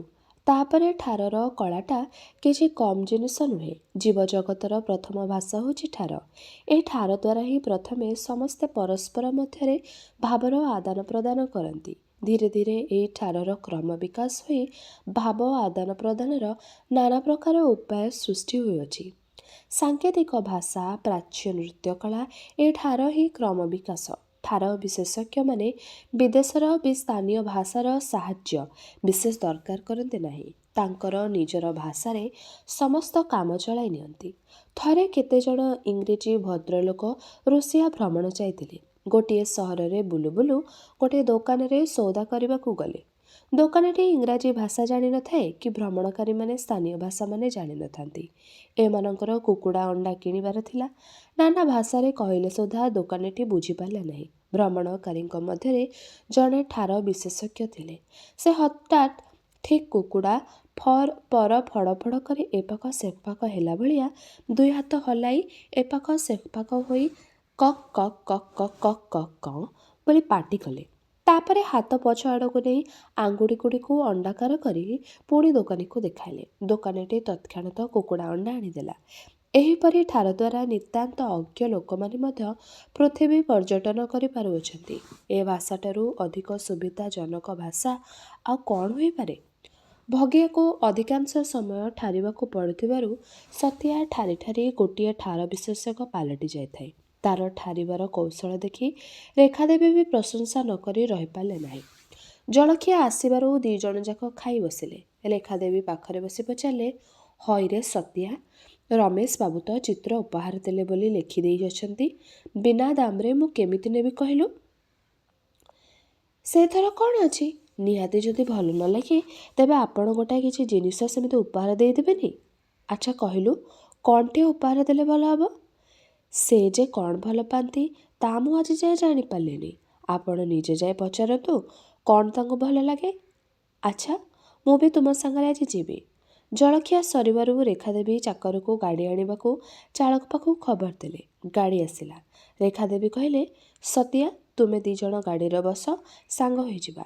ସାହି ଭିତର ଦେଇ ଗାଡ଼ି ଗଲାବେଳେ ସତିଆ ପୁଣି ସିଧା ହୋଇ ବସିଲା। ଭାବିଲା, ଆଜି ସାହିବାଲା ଜାଣିବେ ମୋ ମନ ଥନ କୋଉଠି। ସାହିବାଲା ବି ଗାଡ଼ି ଭିତରେ ସତିଆ ଭଗିଆକୁ ଦେଖି ଅବାକ୍। କିଏ କହିଲା କପାଳ ଖୋଲିଗଲା ରେ। କିଏ କହିଲା, ଆରେ ଲଳିତା ବିଶାଖାରେ ରାଧାକୁ ଧରି କୁଞ୍ଜ ଆଡ଼େ କ'ଣ ଦଣ୍ଡେଇଛନ୍ତି। ଗୋପୀ ତ ରାମନାମୀରେ ଗାୟକ। ରାମନାମୀ ଗୀତ ସବୁ ତା ମୁହଁରେ। ସେ କ'ଣ ଆଉ ଅନ୍ୟମାନଙ୍କ ପରି କହିବ? ପଚାରିଲା, ଆରେ କୁଞ୍ଜର କୃଷ୍ଣ ନାକଟା ଚିତ୍ରକର ନା? ଆରେ ହୋଇ ହୋଇ ହୋ, ଧନ୍ୟ ତା ନାକକୁ ଉପମା ଦେବାକୁ ନାହିଁ ନା ତ୍ରୟଭୁବନରେ। ସଦେଇ କହିଲା, ଆରେ ଟୋକିଟା ଆଉ ଥରେ ଆସିଥିଲା। ତା ନାକରୁ କ'ଣ ଚଟକ ପାଇଲା କେଜାଣି ଆଜି ପୁଣି କ'ଣ ଆସିଲାଣି। ଏମିତିଆ ହାତୀ ପଛରେ କୁକୁର ଭୁକାକୁ ପଚାରେ କିଏ?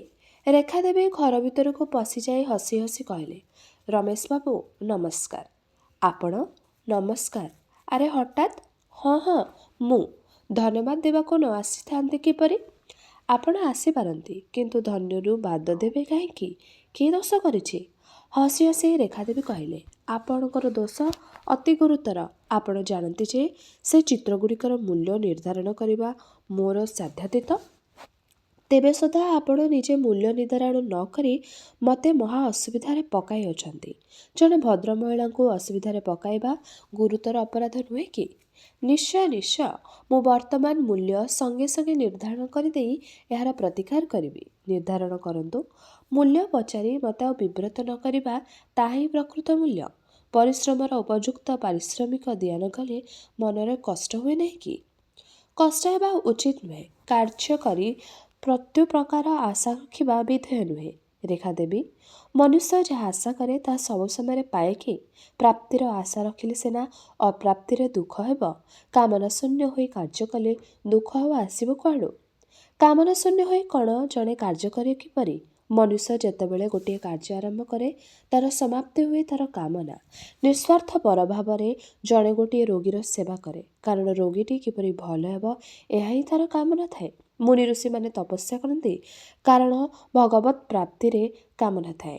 ସବୁଠାରୁ ବିଚିତ୍ର ଉପଦେଶ ହେଉଛି ନିଷ୍କାମ କର୍ମ କର, ତହିଁରେ ମୋକ୍ଷ ଲାଭ ହେବ। ମୋକ୍ଷ କାମୀମାନେ ନିଷ୍କାମ କର୍ମ କରିବେ କିପରି? ଏ ପରସ୍ପର ଅସଙ୍ଗତ କଥାକୁ ମୋର ଦଣ୍ଡବତ। ଆପଣ ଯାହା କହୁଛନ୍ତି ତାହା ପ୍ରକୃତରେ ଠିକ୍। ଅବଶିଷ୍ଟ ଯୋଗୀମାନେ ବି ନିଷ୍କାମ କର୍ମ କରିପାରିବେ ନାହିଁ। ସାଧାରଣ କଥା ଛାଡ଼, ନିଷ୍କାମ କର୍ମ ବୁଝାଇବା ମଧ୍ୟ କଠିନ। ଠିକ୍ ବର୍ଣ୍ଣବୋଧ ପଡ଼ିନଥିବା ଲୋକକୁ ଭଞ୍ଜ କବିତା ବୁଝାଇବା ପରି। ତେଣୁ ପ୍ରଥମେ ପରୋପକାର ନିଃସ୍ୱାର୍ଥପର କାର୍ଯ୍ୟ, ପ୍ରତ୍ୟୁପକାର ଆଶା ନ ରଖି କାର୍ଯ୍ୟ ଧୀରେ ଧୀରେ କରି ଅଭ୍ୟସ୍ତ ହୋଇଗଲେ ନିଷ୍କାମ କର୍ମ କ'ଣ ଜଣାପଡ଼େ।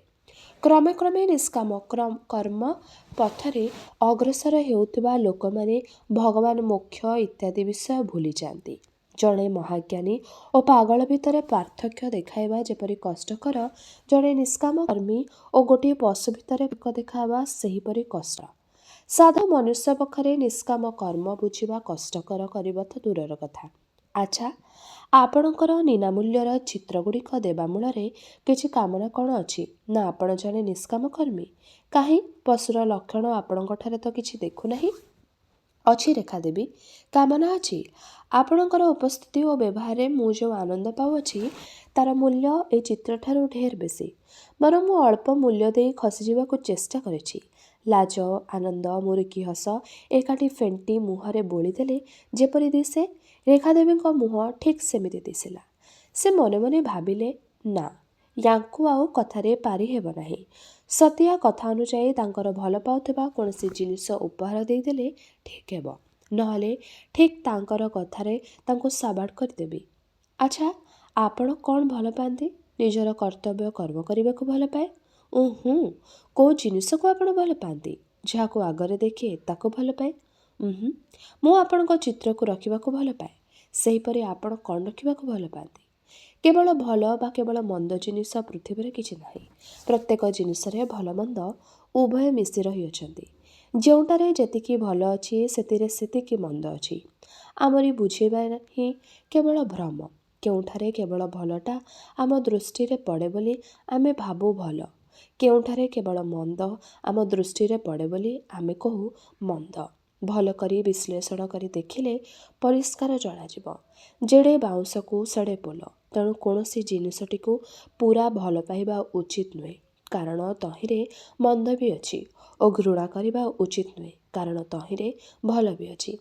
ଆହୁରି ମଧ୍ୟ ଆପଣ ଯେଉଁ ଭଲ ପାଇବା କଥା କହୁଅଛନ୍ତି ତାହା ପ୍ରକୃତରେ ଭଲ ପାଇବା ଠାରୁ ପୃଥକ୍। ଭଲ ପାଇବା କ'ଣ ଦୁଇ ରକମର ଅଛି? ଅଛି। ଠିକ୍ ଅଯୋଧ୍ୟାର ପୁଣ୍ୟଶ୍ଲୋକ ରାଜା ରାମଚନ୍ଦ୍ର ତାଙ୍କ ପ୍ରଜାଙ୍କୁ ଭଲ ପାଇବା ଓ ଗୋଟିଏ ମଦ୍ୟପର ମଦ୍ୟକୁ ଭଲ ପାଇବା ଯେପରି ଦୁଇ ପ୍ରକାର, ଗୋଟିକରେ ତୃଷ୍ଣାର ଅଭାବ, ଅନ୍ୟଟିରେ ତୃଷ୍ଣା ପରିପୂର୍ଣ୍ଣ। ତୃଷ୍ଣାପୂର୍ଣ୍ଣ ଭଲ ପାଇବାର ଅନ୍ତିମ ପରିଣାମ କେବଳ ହାହାକାରମୟ। ତୃଷାହୀନ ଭଲ ପାଇବା କେବଳ ଶାନ୍ତିର ଉପାଦାନ। ସାଧାରଣ ମନୁଷ୍ୟ ପକ୍ଷରେ ତୃଷ୍ଣାହୀନ ଭଲ ପାଇବା ଏକ ଅସମ୍ଭବ ବ୍ୟାପାର। ଆପଣ ତ ମହାପୁରୁଷ ନୁହନ୍ତି। ମହାପୁରୁଷ ବୋଲି ମଣିବାର କୌଣସି କାରଣ ତ ବି ନାହିଁ। ତେବେ ଆପଣଙ୍କର ନିଶ୍ଚୟ କୌଣସି ଜିନିଷ ପ୍ରତି ତୃଷ୍ଣାଯୁକ୍ତ ଭଲ ପାଇବା ଥିବ। ହଁ, ଅଛି। ଅଥଚ ମୁଁ ଜାଣେ ଯେ ଏ ତୃଷ୍ଣା ଏ ଜୀବନରେ କେବେ ହିଁ ମେଣ୍ଟିବ ନାହିଁ। ରେଖାଦେବୀ, ଆପଣଙ୍କୁ ବିନୀତ ଅନୁରୋଧ, ଆପଣ ଯଦି ମୋର ମଙ୍ଗଳାକାଂକ୍ଷୀ ହୋଇଥାନ୍ତି ତେବେ ଆଉ ଏ କଥା ଉଠାନ୍ତୁ ନାହିଁ। ଆପଣ ମୋ କଥାରେ ଆଘାତ ପାଇଲେ କି? ମୋତେ ତେବେ କ୍ଷମା ଦିଅନ୍ତୁ। ନା ନା ରେଖାଦେବୀ, ଆପଣଙ୍କ କଥା ମୋତେ ଆଘାତ ଦେଇ ନପାରେ। ମୁଁ ଗୋଟାଏ ଜିନିଷକୁ ଭୁଲିବାକୁ ଚେଷ୍ଟା କରୁଛି। ଏ କଥାବାର୍ତ୍ତାରୁ ସେ ବିଷୟ ଆଡ଼କୁ ମୁଁ ଟାଣି ହୋଇଯାଉଛି। ଅନ୍ୟ ବିଷୟରେ କଥାବାର୍ତ୍ତା ହେଲେ ମୁଁ ବଡ଼ ଖୁସି ହୁଅନ୍ତି। ଆପଣଙ୍କର କିଛି ହେଲେ ଉପକାର କରି ମୁଁ ଯଦି ଚିତ୍ରତକ ରଖନ୍ତି ତେବେ ମୁଁ ଖୁବ୍ ଖୁସି ହୁଅନ୍ତି। ମୋତେ ଆପଣଙ୍କର କିଛି ଉପକାର କରିବାକୁ ସୁବିଧା ଦିଅନ୍ତୁ। ଏହା ହିଁ ମୋର ଏକାନ୍ତ ଅନୁରୋଧ। ଆଚ୍ଛା, ତାହା ହେଉ। ଛବିର ମୂଲ୍ୟ ସ୍ୱରୂପ ଆପଣଙ୍କର ନିଜର ଚିତ୍ରଟିଏ ମୋତେ ଉପହାର ଦିଅନ୍ତୁ। ହଉ, ମୁଁ କାଲି ମୋର ଯେତେ ଆଲୋକଚିତ୍ର ଉଠେଇଛି ତହିଁରୁ ବାଛି ଆପଣଙ୍କୁ ଗୋଟିଏ ଉପହାର ଦେବି। ନା ନା, ଆଲୋକ ଚିତ୍ର ମୋର କ'ଣ ହେବ? ଆପଣ କାଲି ସ୍ୱୟଂ ଏଠାକୁ ଆସିବେ ଭଲ ଭାବରେ ବେଶଭୂଷା ହୋଇ। ଆପଣଙ୍କୁ ଚାହିଁ ମୁଁ ସ୍ଥୂଳ ଚିତ୍ରଟିଏ ଆଙ୍କି ନେବି। ତାପରେ ଆସ୍ତେ ଆସ୍ତେ ମାର୍ଜିତ କରି କିଛି ଦିନରେ ପୂର୍ଣ୍ଣ କରିବି। ବା, ମାଛ ତେଲରେ ତ ମାଛ ଭଜା ହେବ। ମୋର ଉପହାର ଦେବା କେଉଁଠି ରହିଲା? ଆପଣ ଓଲଟା ପରିଶ୍ରମ କରି ଚିତ୍ର କରିବେ, ମୁଁ ଆଉ ଉପହାର ଦେବି କ'ଣ? ବୋଝ ଉପରେ ନଳିତା ବିଡ଼ା। ରେଖାଦେବୀ, ମୁଁ ଆପଣଙ୍କୁ କିପରି ବୁଝାଇବି ଯେ ସୌନ୍ଦର୍ଯ୍ୟ ପିପାସୁ ଚିତ୍ରକରମାନେ ସୌନ୍ଦର୍ଯ୍ୟ ଦର୍ଶନରେ କି ଆନନ୍ଦ ଲାଭ କରନ୍ତି? ମୋର ଆଖି ବହୁତ ଦିନରୁ ଭୋକିଲା ଅଛି। ଆପଣ ଅଧଘଣ୍ଟାଏ ଖଣ୍ଡେ ଯଦି ଏଠାରେ ସ୍ଥିର ହୋଇ ବସିବେ ତେବେ ମୁଁ ଯେଉଁ ଆନନ୍ଦ ପାଇବି ତାହା ଯେ କୌଣସି ଉପହାରଠୁ ବଳିଯିବ। ପ୍ରକୃତରେ ଆପଣ ଯଦି ଆନନ୍ଦ ପାଇବେ ତେବେ ଅଧଘଣ୍ଟା କାହିଁକି, ଘଣ୍ଟାଏ ବା 2 ଘଣ୍ଟା ସ୍ଥିର ହୋଇ ବସିବି। ଆପଣଙ୍କର ସୁବିଧା ଲାଗି ମୁଁ ମୋର ଗୋଟିଏ ଭଲ ଆଲୋକଚିତ୍ର ବି ଦେବି। କାଲି କେତେବେଳେ ଆସିବି ଠିକ୍ କରି କହନ୍ତୁ। ଠିକ୍ ଦିନ 9ଟା ବେଳେ ଆସିବେ। ଠିକ୍ 9ଟା ଘଣ୍ଟାରେ ବାଜିଛି ଦେଖନ୍ତୁ। ସେଥିଲାଗି ମୁଁ ବଡ଼ କୃତଜ୍ଞ। ଆଉ କ'ଣ କହିବି ବୋଲି ରମେଶ ଯାଉଥିଲା, କିନ୍ତୁ ରେଖାଦେବୀଙ୍କ ମୁହଁକୁ ଚାହିଁ ଭକ୍ ହୋଇ ରହିଗଲା। ଯୁବତୀ ଜଣେ ବେଶଭୂଷା ହେଲେ ଏପରି ସୁନ୍ଦର ଦିଶିପାରେ ତାହା ରମେଶ କଳ୍ପନା କରିପାରି ନଥିଲା। ତୁଳିରେ ତ କେତେ ଅସୀମ ରୂପସୀଙ୍କୁ ଜନ୍ମ ଦେଇଛି, ତଥାପି ତାକୁ ଜଣାଗଲା ଯେପରି ସୌନ୍ଦର୍ଯ୍ୟ ସ୍ୱୟଂ ମୂର୍ତ୍ତିମନ୍ତ ହୋଇ ଆସିଛି। ଗୋଲାପୀ ଶାଢ଼ୀ, ପଥରର ଝଟକୁଥିବା ସୁନାର ଦୁଲ୍, ହାର, ଜରି କାମ ହୋଇଥିବା ଚଟି, କାରୁକାର୍ଯ୍ୟପୂର୍ଣ୍ଣ ଚମଡ଼ା ହାତ ମୁଣି, ଅଳତା ରଞ୍ଜିତ ପାଦ, କଳସ ପରି ନିତମ୍ବ, ସିଂହୀ କଟି ପରି କଟି, ଏଣି ନୟନ ପରି ନୟନ, ଓଲଟା ରମ୍ଭା ପରି ବାହୁ ଯୁଗଳ, କୃଷ୍ଣ ସର୍ପ ପରି ବେଣୀ, ଚମ୍ପା କଢ଼ ପରି ଆଙ୍ଗୁଠି, ବାଦାମ ଫୁଲ ପରି ନାକ, ଜବା ଫୁଲ ପରି ଲାଲ ଓଠ, ମୁନି ମତିବ ମକାରି ହସ ଦେଖି ରମେଶର ଆଖି ଝଲସି ଉଠିଲା। ମୁଣ୍ଡ ଗୋଳମାଳ ହୋଇଗଲା। ଖାଲି ବାଲୁ ବାଲୁ କରି ମୁଣ୍ଡଠୁ ଗୋଡ଼ ଯାଏ ଚାହିଁ ଯାଉଥାଏ। ରେଖାଦେବୀ ରମେଶକୁ ଏପରି ଦେଖି ହସି ହସି କହିଲେ, ଆପଣ କ'ଣ ଏକାଥରକେ ଦେଖିନେବେ ଓ ତାପରେ ଏକାଥରକେ ଆଙ୍କିଦେବେ? ଚମକି ପଡ଼ି ରମେଶ କହିଲା, ନାହିଁ ନାହିଁ, ହଁ ହଁ, ନାହିଁ ନାହିଁ, ଆପଣ ସେ ଉଚ୍ଚାସନରେ ବସନ୍ତୁ, ମୁଁ ଦେଖି ଦେଖି ଆଙ୍କିବି। କେତେ ସମୟ ମୁଁ ଚୁପ୍ ହୋଇ ବସିବି? ଚୁପ୍ ହୋଇ କାହିଁ ବସିବେ? କଥାବାର୍ତ୍ତା କରିପାରନ୍ତି। ଅଧଘଣ୍ଟାଏ ଖଣ୍ଡେ ବସନ୍ତୁ। ମୁଁ କେବଳ ସ୍ଥୂର ଚିତ୍ରଟାଏ ଆଙ୍କିଦେବି, ତାପରେ ଆଉ ବସିବା ଦରକାର ହେବ ନାହିଁ। ମୁଁ ପରେ ତାକୁ ବର୍ଣ୍ଣ ବିନ୍ୟାସ ଦେଇ ମାର୍ଜିତ କରାଇବି। ଏହିପରି ବସିବି? ହଁ। ମୁଣ୍ଡଟି ଆଉ ଟିକେ ଉଠାଇ ରଖନ୍ତୁ। ଏମିତି? ଏମିତି? ଏମିତି? ଆପଣ କେମିତି ରଖୁଛନ୍ତି ରଖନ୍ତୁ, ମୁଁ ଆଉ ରଖିପାରିବି ନାହିଁ। ଆଚ୍ଛା ହଉ। ରମେଶ ଗୋଟିଏ ହାତ ମୁଣ୍ଡ ଉପରେ ଗୋଟିଏ ହାତ ଓଠରେ ଦେଇ ମୁଣ୍ଡଟି ଯଥାସ୍ଥାନରେ ରଖିଦେଲା ବେଳେ ନିଜ ଶରୀର ଭିତରେ ଏକ ଅବର୍ଣ୍ଣନୀୟ ଅନୁଭୂତି ପାଇଲା। ଗୋଟିଏ ଅସାମାନ୍ୟ ରୂପବତୀ ଯୁବତୀର ଓଠରେ ହାତ ଦେବା ତା ଜୀବନର ପ୍ରଥମ। ପୁଲକରେ ତାର ଶରୀର ରୋମାଞ୍ଚିତ ହେଲା। ସ୍ପର୍ଶେନ୍ଦ୍ରିୟ ବୃତ୍ତ ସହିତ ମନର ସଂଯୋଗ ଅତି ପ୍ରବଳ ହୋଇ ଉଠିଲା। ଫଳରେ ଅଲକ୍ଷ୍ୟରେ ଆଉ 2-4 ଥର ହାତ ଓଠରେ ଲଗାଇ ମୁଣ୍ଡକୁ ଏକଡ଼ ସେକଡ଼ କରିବାକୁ ଲାଗିଲା। ଓହୋ, ମୋ ମୁଣ୍ଡଟା ଶରୀରରୁ ହୁଗୁଳା ହୋଇଯିବ ବୋଲି ରେଖାଦେବୀ ହସି ହସି କହିଲେ।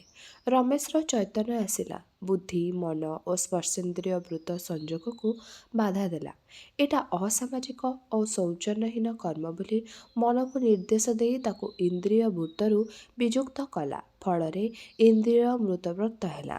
ତାପରେ ରମେଶ ଚିତ୍ରାଙ୍କନରେ ପ୍ରବୃତ୍ତ ହେଲା। ରେଖାଦେବୀ ମଝିରେ ମଝିରେ ନାନା ପ୍ରକାର ପ୍ରଶ୍ନ ପଚାରୁଥାନ୍ତି ଓ ରମେଶ ଚିତ୍ର ଆଙ୍କୁ ଆଙ୍କୁ ପ୍ରଶ୍ନର ଉତ୍ତର ଦେଉଥାଏ। ସ୍ଥୂଳାଙ୍କନ ପ୍ରାୟ ସରିବା ଉପରେ। ଠିକ୍ ସେହି ସମୟରେ ସତିଆ ଓ ଭଗିଆ ଜଳଖିଆ ନେଇ ଆସି ପହଞ୍ଚିଲେ। ରମେଶ ପଚାରିଲା, କିରେ, ଏତେ ଡେରି କାହିଁକି କଲ?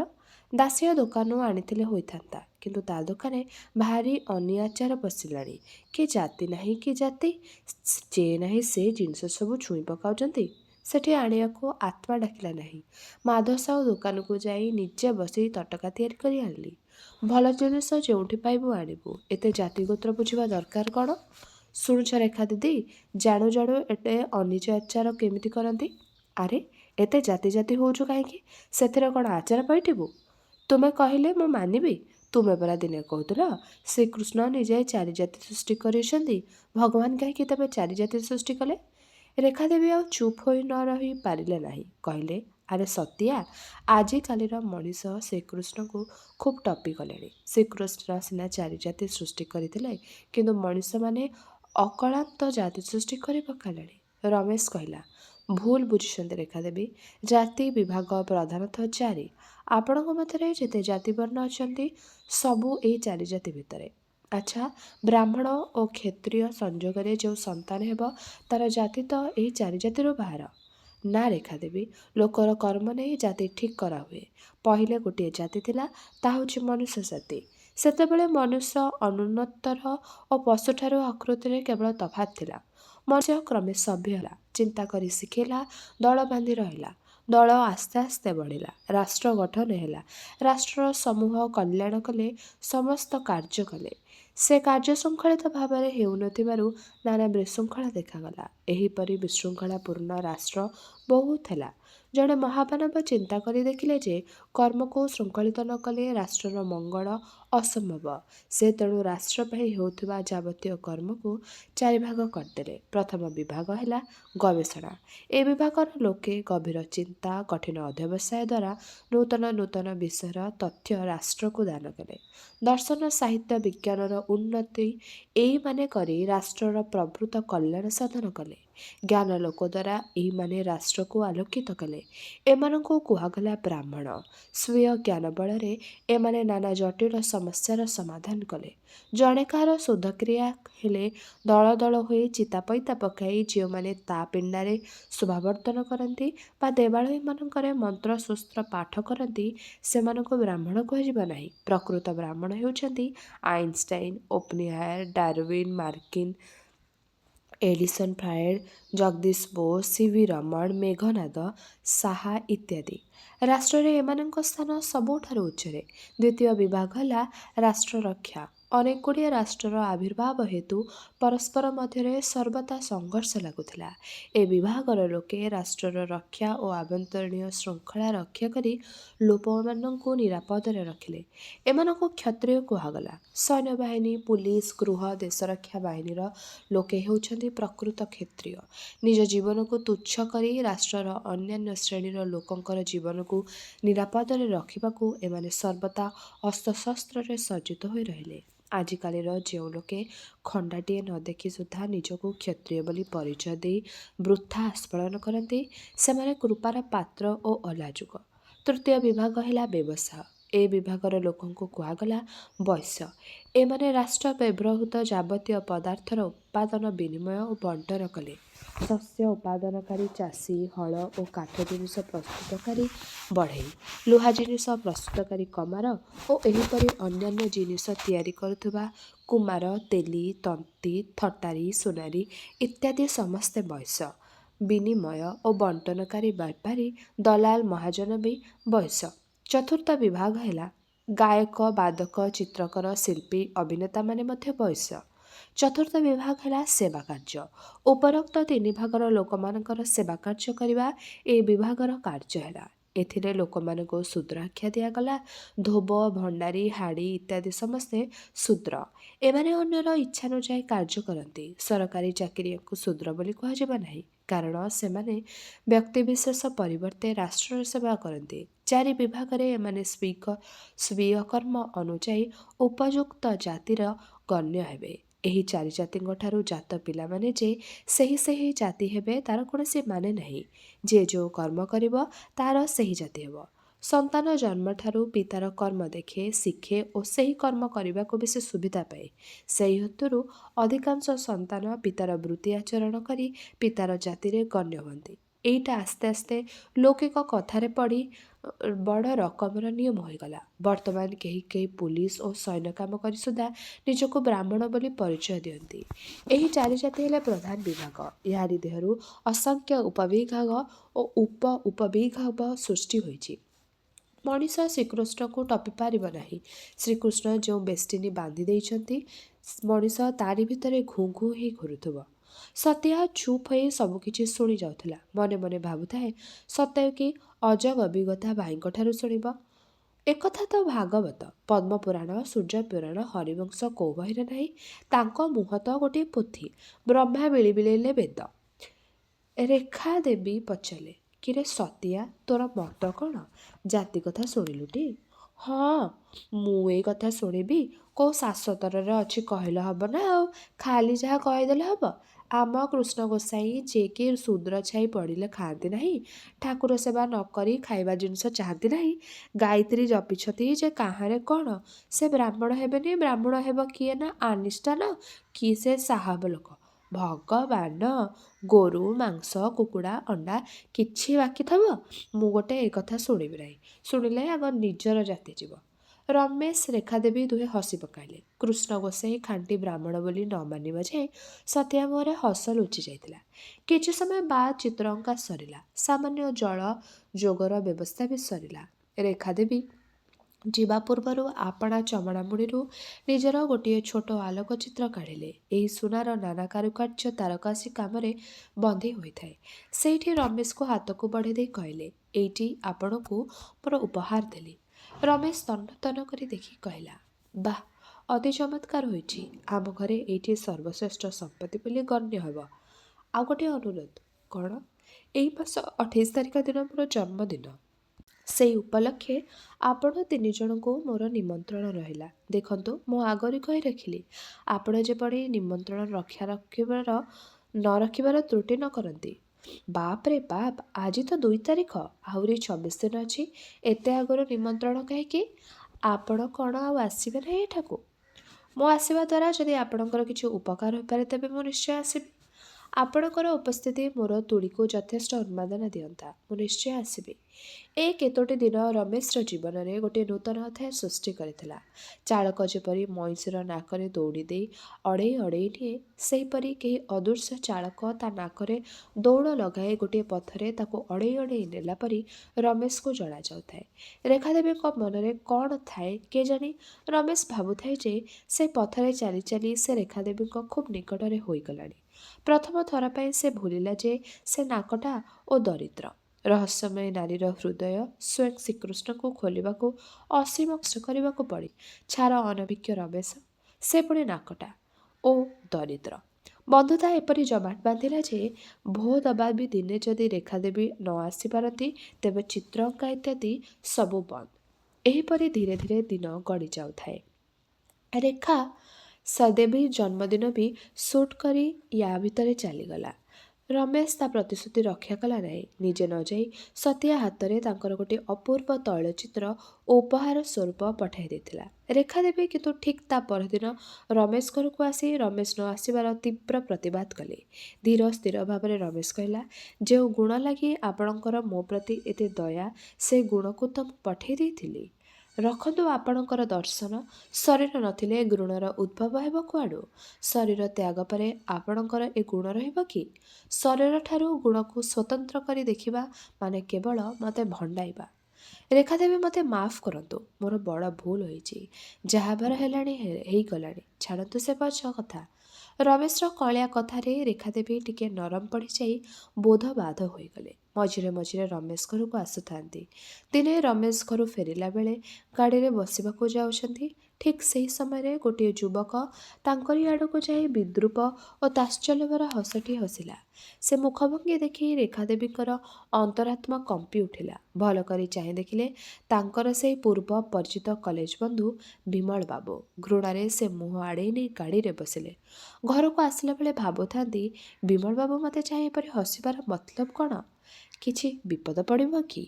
ହଁ, ବିପଦ ରେଖାଦେବୀଙ୍କର ନୁହେଁ, ରମେଶର। ଠିକ୍ ଯେଉଁଦିନ ବିମଳବାବୁ ରେଖାଦେବୀଙ୍କୁ ଚାହିଁ ବିଦ୍ରୂପ ହସ ହସିଥିଲେ, ସେହିଦିନ ରାତି 12ଟା ବେଳ ହେବ। ରମେଶ ସତିଆ ଭଗିଆଙ୍କୁ ଟିକିଏ ଆଡ଼ ନିଦ ଲାଗି ଆସୁଛି। ଏହି ସମୟରେ ଦୁମ୍ କରି କ'ଣ ଗୋଟାଏ ଚାଳ ଉପରେ ପଡ଼ିଲା। ରମେଶ ସତିଆକୁ ଚାଉଁ କରି ନିଦ ଭାଙ୍ଗିଲା। ଦି ଜଣ ଯାକ କ'ଣ ପଡ଼ିଲା ବୋଲି ଭାବୁଛନ୍ତି, ପୁଣି ଗୋଟାଏ କ'ଣ ଦୁମ୍ କରି ପଡ଼ିଲା। ସତିଆ କହିଲା, ଏ ଶଳା ପାତି ରଖେଇ ଥୋଇଦେବେନି। ଶଳା ରାତିରେ ବି ତାଙ୍କ ଜୁଲମ ଗଲା ନାହିଁ। ପୁଣି ଏକା ବେଳେ 2-4ଟା ଦୁମ୍ ଦୁମ୍ ଶବ୍ଦ।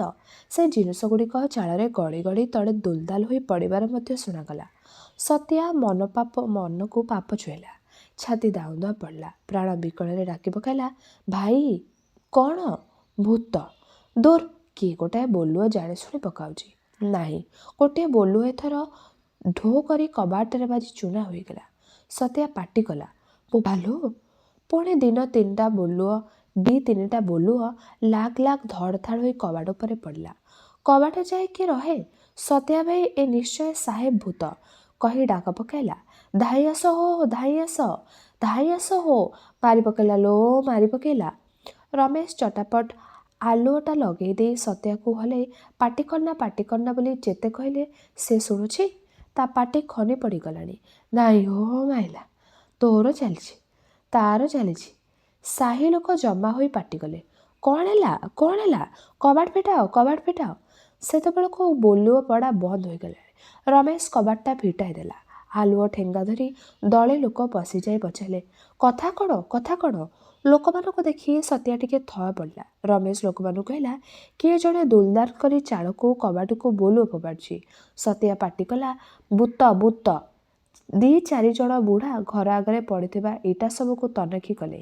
4-5ଟା ଅଧା ଇଟା ଏଠି ସେଠି ପଡ଼ିଥିବାର ଦେଖିଲେ। ସାହିର ପୁରୁଖା ମଣିଷ ଗଜିଜେନା ଘରର ଆଖପାଖ ଖାନ୍ତରାସ୍କରେ ସନ୍ତୁଷ୍ଟ ହେଲା ନାହିଁ। ସେ ଭାରି ସାହସୀ ବୋଲି ଜଣାଶୁଣା। ଆଉ ମଧ୍ୟ ଭୂତପ୍ରେତ ବିଷୟରେ ଜଣେ ବିଶେଷଜ୍ଞ ବୋଲି ଖ୍ୟାତି ତାର ଅଛି। ଶୁଣାଯାଏ ସେ ପ୍ରାୟ ସବୁ ରକମର ଭୂତପ୍ରେତଙ୍କ ସାଙ୍ଗରେ ତାର ଭେଟଣା ହୋଇଛି।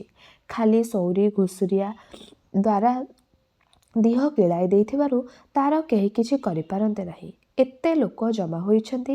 କିଏ କହୁଛି ବାଳେଶୀ, କିଏ କହୁଛି ଖପିସ, କିଏ କହୁଛି ବ୍ରହ୍ମ ରାକ୍ଷସ। କିନ୍ତୁ ପ୍ରମାଣ କାହିଁ? ସମସ୍ତେ ଗଜିଜେନା ମୁହଁକୁ ଚାହିଁଲେ। ଗଜିଜେନା ସାହସିଆ ଲୋକ। 10-12 ଜଣଙ୍କୁ ବାଛି ସାଙ୍ଗରେ ଧରି କହିଲା, ଚାଲିବଟି ଘର ପଛ ଆଟଟା ଦେଖିବା। ଭୂତଟା ତ ସହଜ ପରି ଜଣାଯାଉନି। ନିଜ ଭିଡ଼ଭାଡ଼ ହେଲା। ମୁଣ୍ଡରେ ଗାମୁଛାଟାକୁ ଠେକା କରି ଭିଡ଼ିଦେଲା। ଗୋଟାଏ ହାତରେ ଆଲୁଅ, ଗୋଟାଏ ହାତରେ ଠେଙ୍ଗା ଧରି ଘର ପଛ ଆଡ଼କୁ ଗଲା।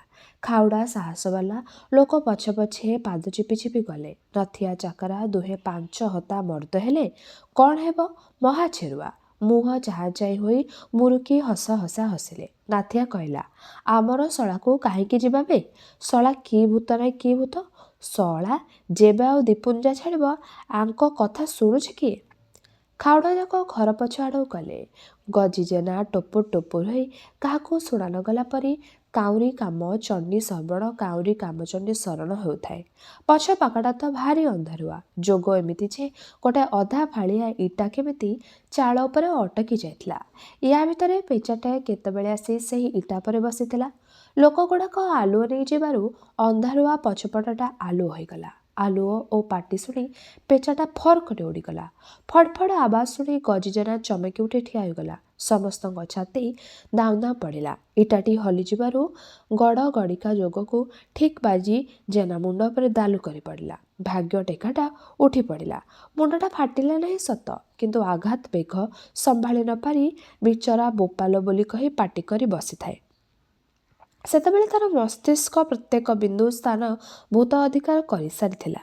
ଲୋକମାନଙ୍କ ପାଖକୁ ପଳାଇ ଆସି ଖନି ବାଜି ଯାଉଥିବା ପାଟିରେ କହିଲା, ଏଡ଼େ ଢଲୁଆ ଝେଳୁଆ ଗରାଜ, ତାର ଅବସ୍ଥା ଦେଖି ସେତେବେଳକୁ ସମସ୍ତେ ହସି ପକାଇଲେଣି।